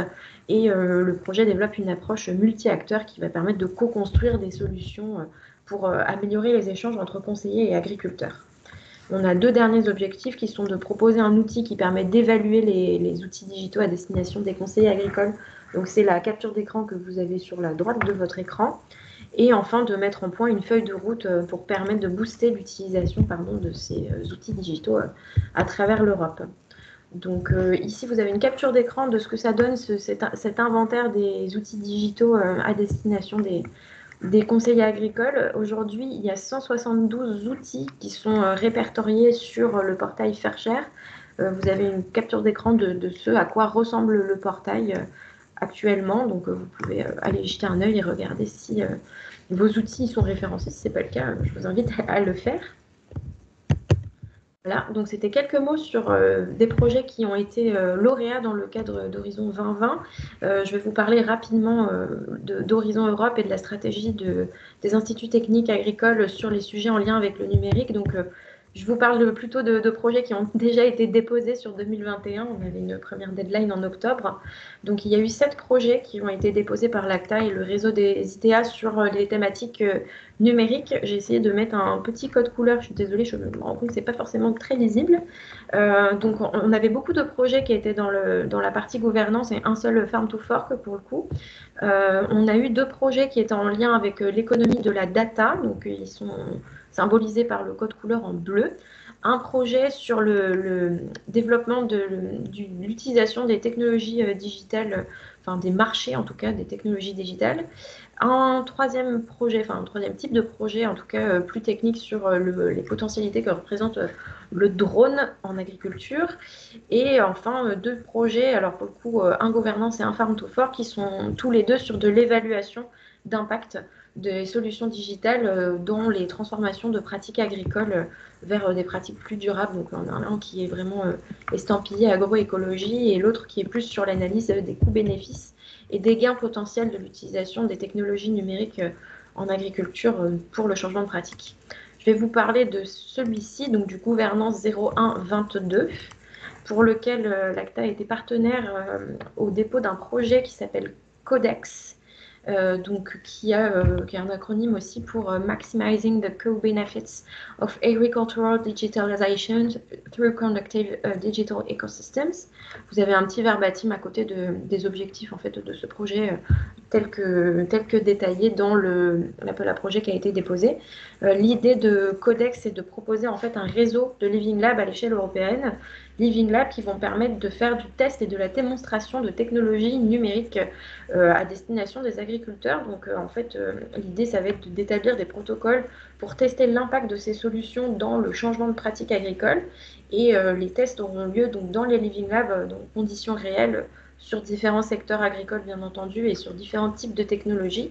Et une fois que ces technologies auront été testées et qu'on aura évalué en fait leur potentialité, elles vont être démontrées. Donc c'est plutôt juste une démonstration, une mise en conditions réelles, on va dire, pour essayer de booster leur adoption auprès des agriculteurs, des conseillers et de tous les end-users potentiels de ces démonstrations. Dans ce cadre, l'ACTA est Work Package Leader sur le Work Package qui est centré sur la démonstration des outils digitaux. Et également, nous sommes bien sûr impliqués dans le Work Package qui va établir les protocoles de test de ces solutions, parce que c'est deux thématiques qui sont très liées dans ce projet. Voilà, c'est tout pour ma présentation. J'espère que je ne vais pas complètement éclater le compteur de temps. Je vous remercie pour votre attention. Si vous voulez aller plus loin, je vous invite à consulter le site de l'ACTA, qui est en pleine refonte. Alors, j'espère qu'il sera quand même actualisé, et notamment la partie qui est en lien avec les projets H2020, si vous voulez regarder les autres projets dans lesquels le réseau des ITA est impliqué. Voilà, merci. Merci beaucoup à toutes les deux. C'est absolument parfait en termes de timing. Donc, vous voyez, on est exactement dans les temps. On n'a jamais été aussi bien. Merci pour ces deux témoignages. Je pense que vous démontrez qu'on peut aller sur des appels à projets qui, sur le papier, peuvent faire un petit peu peur. Quand on voit notamment, par exemple, pour la DIV, un projet qui associe la Chine avec des partenaires européens. On a souvent des questions sur ce genre de partenariat, ou le projet Smart AgriHubs avec l'ACTA, et c'est 168 partenaires. Je pense qu'on ne doit pas être loin des records, mais comme quoi c'est faisable et c'est gérable. Là, pour le coup, il faut avoir des structures expérimentées qui gèrent la coordination. Mais ça se fait, et ça se fait, je pense, plutôt bien. Et il y a toujours des solutions d'organisation pour que des gros projets puissent se gérer de manière assez humaine quand même, j'ai envie de dire. Si vous avez des questions, n'hésitez pas à lever la main, à prendre la parole à nouveau, à vous présenter, puis à poser votre question à nos deux témoins. Pour l'instant, oui. Fatia, je te laisse la main, Fatia. Merci des deux présentations, hein, donc c'est très intéressant. Moi, j'avais une question pour Souad. Je me demandais quel a été le processus pour associer la Chine, et qu'est-ce que ça apporte de plus, à votre avis, dans le consortium? Alors, pourquoi la Chine a été associée? J'avoue que je n'ai pas fait partie du consortium au départ, mais effectivement, dans le cadre de l'Horizon 2020, il y a eu une attente, d'après ce que j'ai compris, de clarifier les transactions en fait entre les industriels de l'Union européenne et les industriels de la Chine. Après, il faut savoir que dans ce projet-là, quand moi j'ai intégré le consortium, comme j'avais précisé, on est venu nous chercher en fait dans ce projet-là, par rapport à notre compétence sur la microbiologie, sur les produits carnés. D'après ce que j'ai su après par la suite, c'est que la Chine est membre associé à ce projet-là, avec le même programme qui est fait d'une manière parallèle, mais bien sûr, ce n'est pas un financement de l'Union européenne. L'Union européenne, dans le projet DITECT, qui fait 4-5 millions d'euros, par rapport au travail qui est accompli dans le cadre de ce projet-là, ne concerne bien évidemment que les partenaires européens. Et la Chine est membre associé avec son propre financement. Et donc voilà, c'est dans le cadre plus de la relation, de commercialisation, de respect des critères, et donc tout ça donc sous forme bien évidemment digitalisée et numérisée. Alors après, bon, c'est vrai que ma présentation était très rapide. Sur ce projet-là, ce n'est pas le premier projet auquel je participe, donc je suis à peu près au 4e projet ou 5e projet européen. Comme ça a été présenté par Madame juste après, nous aussi, on fait partie, bien sûr, de l'ACTIA, qui est plutôt l'amont, l'ACTA étant de l'amont à l'aval et l'ACTIA étant plutôt l'aval hein, de la transformation. Et donc, tous les ITAI, les instituts techniques agro-industriels qui sont ACTIA, font partie, bien évidemment, de l'ACTIA, et nos participations dans le cadre des projets européens se fait à travers, évidemment, l'ACTIA, qui prospecte et qui aussi, via les outils des réseaux RMT et UMT, nous avons tous, bien évidemment, un axe Europe sur nos thématiques.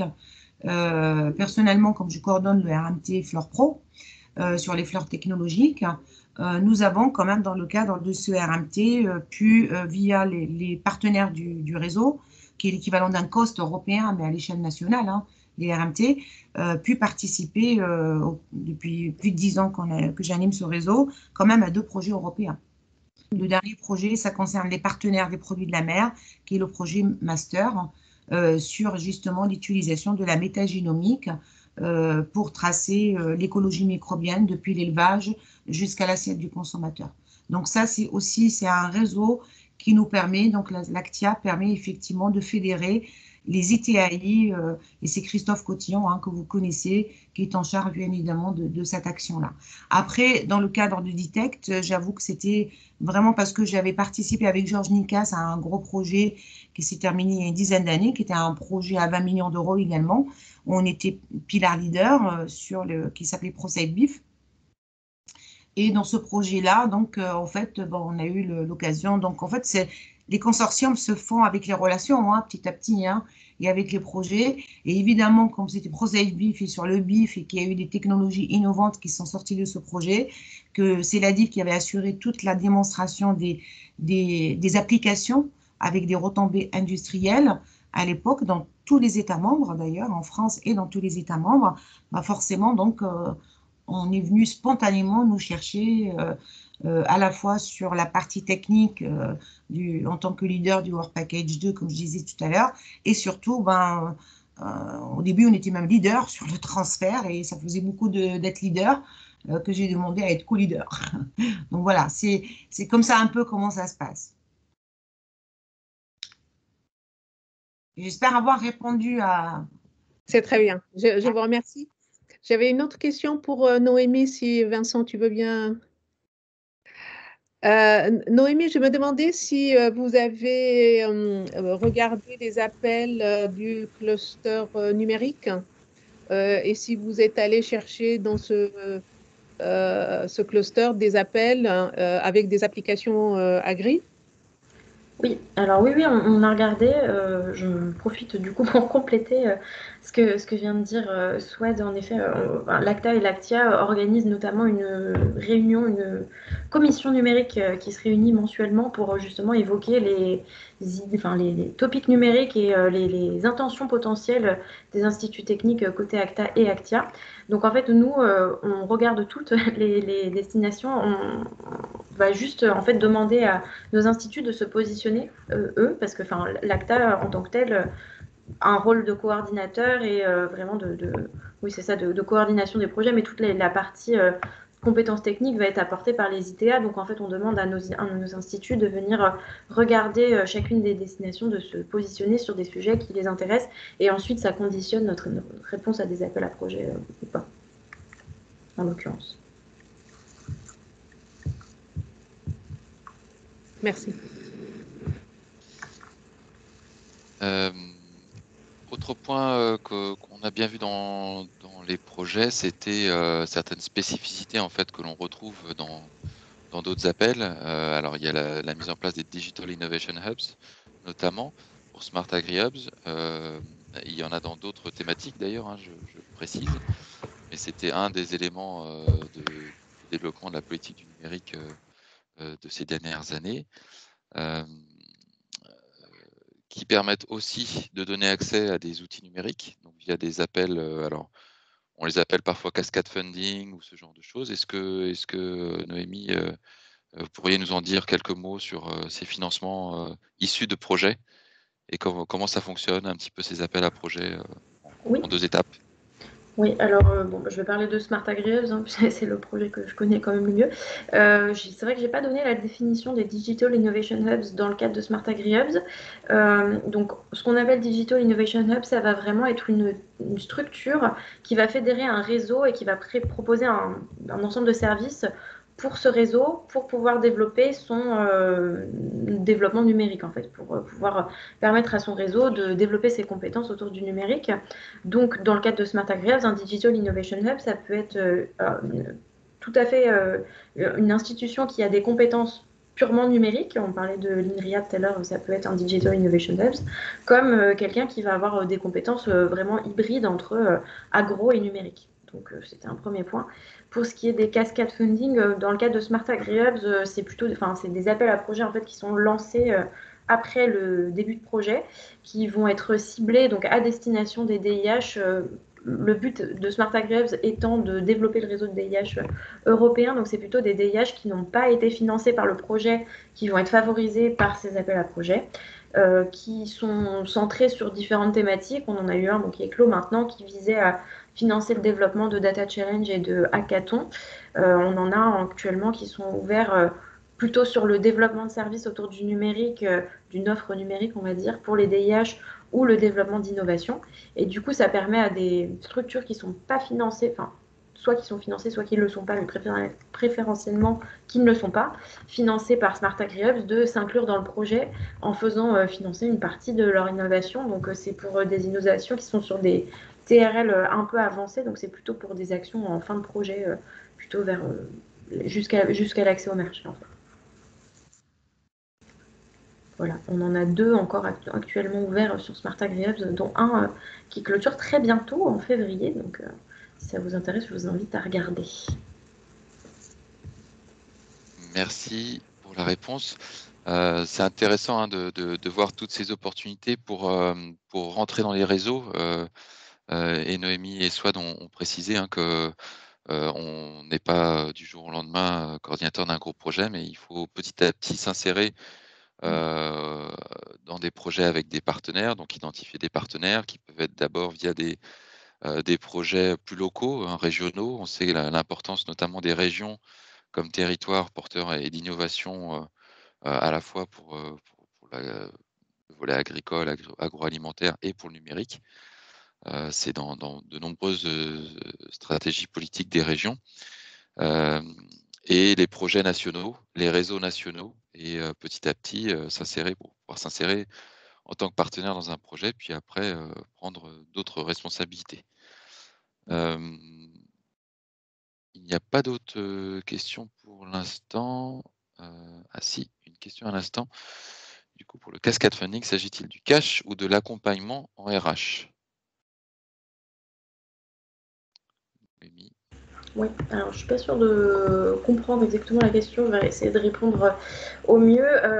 Alors pour le cascade funding, en tout cas dans le cadre de Smart Agri-Hubs, les appels à projets vont financer différentes choses, donc ça dépend de l'appel à projet en question. Il y en a certains qui vont financer l'innovation en tant que telle, le développement technologique d'une innovation, du temps de travail mais aussi de l'équipement. Et il y en a d'autres qui vont financer, donc dans le cadre de développement de services, là oui, pour le coup c'est plutôt du temps de travail, quoi, hein, autour du développement de services et de la proposition de nouveaux services. Bonjour à tous. Vincent, si je peux préciser, peut-être que je serai plus claire.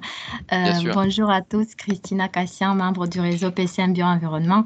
Merci Noémie pour cette présentation. Oui, en fait, pour préciser ma question, c'était en fait l'idée, parfois je sais que dans le cascade funding, on finance en fait plus un accompagnement. Donc, c'est les partenaires du projet qui consacrent du temps RH pour accompagner les acteurs externes, notamment les DEH qui ne sont pas financés. Et parfois, ça peut être un chèque, en fait, un financement qui sera après géré à sa propre manière par le bénéficiaire de ce cascade funding. Donc, c'était ça ma question. C'est vrai qu'à l'écrit, c'était un peu difficile à la formuler. Voilà. Oui, du coup, c'est la même réponse. Ça dépend un petit peu du contexte. Soit c'est plutôt un chèque qui va permettre le développement d'une innovation qui sera attribué à de l'achat de matériel, à du développement technique, voilà. Soit ça sera plutôt du temps de travail ou du temps d'accompagnement qui sera financé. Ça dépend un peu des objectifs. Merci.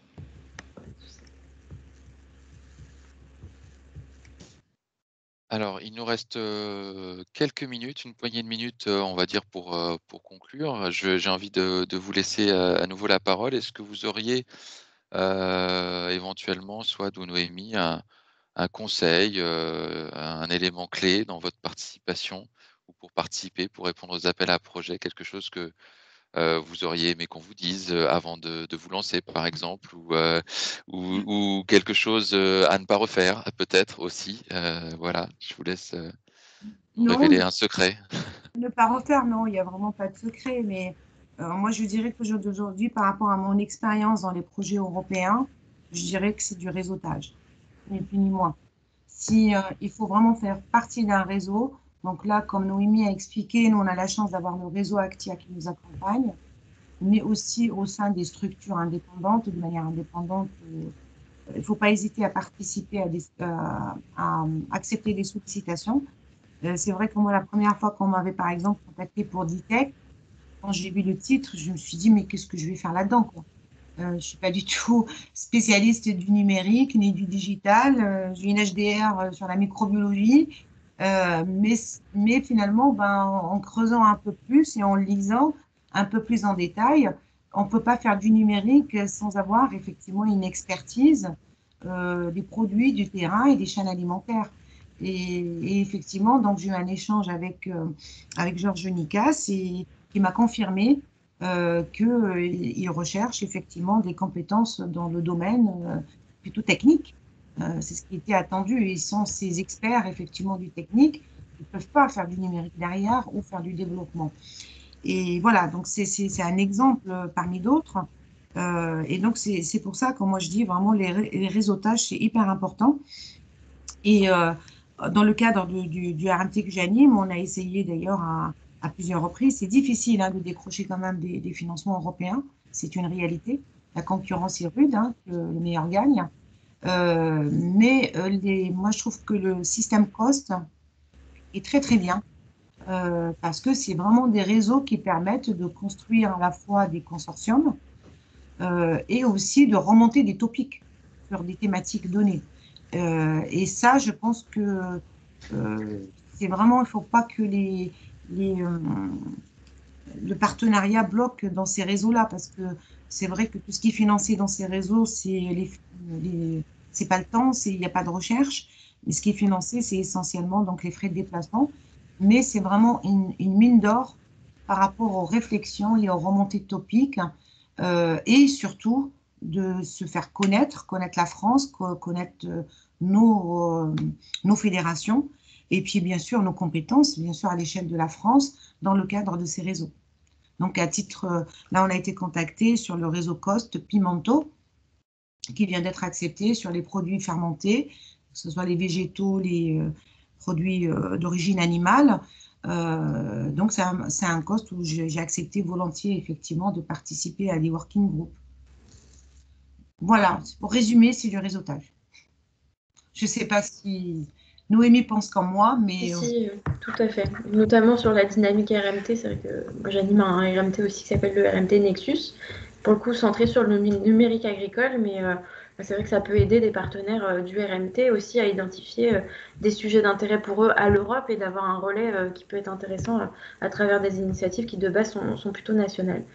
Oui, je rajouterais aussi qu'il ne faut pas avoir peur de se lancer sur les projets européens, même si d'un premier aperçu, parfois, ça peut être un peu impressionnant, et ne pas hésiter aussi à se rapprocher de structures qui ont la compétence sur les projets européens. Donc, quand vous voyez une thématique qui peut vous intéresser, mais que vous ne savez pas forcément vers qui vous tournez, ou au moment du montage de projet, il y a plusieurs organismes qui ont l'expertise de ces projets-là. Il ne faut pas hésiter à les mobiliser et à se rapprocher d'eux. Et j'ajouterais aussi qu'au début, effectivement, on a peur. C'est mon expérience personnelle, de par la barrière de la langue. On maîtrise l'anglais, mais on comprend, on écrit, on a tous fait des publications internationales, mais c'est vrai que le parler fluidement et quand vous avez du Chigas en face avec Géraldine Dufil qui a un accent, on ne comprend rien du tout. Du coup, on prend peur. Il ne faut pas avoir honte de dire. Et moi, le jour où je me suis dit, je m'en fous, mon accent il est ce qu'il est, je comprends, je peux comprendre, c'est l'essentiel. Et puis, ce qui compte, c'est le livrable que je vais rendre et la compétence que je vais développer. Et il ne faut pas que la langue soit une barrière. Et je pense qu'en France, c'est un frein. Oui, c'est vrai. Mais alors que c'est rarement une barrière. Hein. Alors que même les interlocuteurs nous mettent vraiment à l'aise. Ils me disent, c'est pas grave. Il est joli votre accent français. Tout à fait. Finalement, ça me met quand même un peu plus à l'aise. Et une fois qu'on a sauté ce pas, on n'a plus cette appréhension. Et c'est pas grave si je conjugue mal. Et tout, on dit bien que quelqu'un qui dit un joli fille, on dit c'est mignon. Mais bon, c'est pas. Oui, c'est une fausse barrière. Il ne faut pas hésiter à se lancer. On est loin d'être les seuls au niveau européen à ne pas être fluent en anglais. C'est pas grave. Tout à fait. C'est tout à fait vrai. Merci, merci à toutes les deux. L'anglais ne doit pas vous faire peur, ça c'est certain, parce qu'on a tendance à dire qu'il faut savoir au moins parler l'anglais de Bruxelles, ce qui veut tout dire en même temps et ne rien dire, mais ce qui veut dire que c'est pas un anglais parfait. Donc il faut se faire comprendre, on se fait souvent comprendre, et effectivement il y a beaucoup de bienveillance, et tout le monde est toujours ravi généralement d'accueillir des nouveaux partenaires, qu'ils soient français ou d'autres nationalités, donc il y a toujours une bienveillance. Quand on se rencontre et quand on discute science ou projet pour lesquels on a des intérêts communs. Je retiens aussi les deux choses. La première, donc, c'est la communication. Communiquer autour de vous pour entrer dans des réseaux.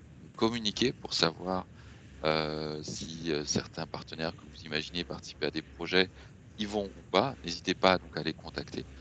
Ils vous répondront là aussi poliment, oui, on y va, mais notre consortium est déjà bouclé. Non, on n'y va pas. Oui, on pourrait discuter, etc. Donc, n'hésitez pas à communiquer autour de vous, à être entouré, à vous entourer au niveau local ou au niveau national, en nous sollicitant notamment. Et puis initier des réseaux. Il y a beaucoup de moyens, que ça soit là aussi régionaux. Il y a des financements régionaux, des financements nationaux. Je pense à l'appel de l'ANR MRSEI qui permet de financer sur des appels qui sont plusieurs fois par an. Donc des réseaux, des consortia qui vont répondre aux appels à projets européens. On a parlé des RMT, c'est plus spécifique au domaine agricole, mais il y a vraiment beaucoup de possibilités. Les réseaux COST également, ça c'est au niveau européen. Donc voilà, surtout communiquer et s'entourer pour participer. Ne pensez pas que vous allez rester isolé si vous faites des démarches pour aller dans ce sens. Ça devrait normalement bien se passer, et surtout, n'hésitez pas à solliciter des conseils autour de vous et aux différents acteurs. Je vous remercie. Il est 12h02. Vous voyez, on n'a pas trop dépassé. Je remercie Noémie et Swad pour vos témoignages. Je remercie Armand Natchef du PCN numérique pour sa présentation et ses commentaires, sa citation aussi, ses belles citations. Et puis tous les collègues du PCN Bio-Environnement, Fatia, Christina et les autres qui doivent être également pas loin ou qui se sont connectés à un moment donné. Merci à tous ceux qui ont assisté, et donc toutes les présentations seront en ligne prochainement, et la présentation également en vidéo sur le site du ministère. Voilà, je vous remercie et puis à très bientôt. Merci. Merci beaucoup. Merci tout le monde, bonne journée. Au revoir. Au revoir.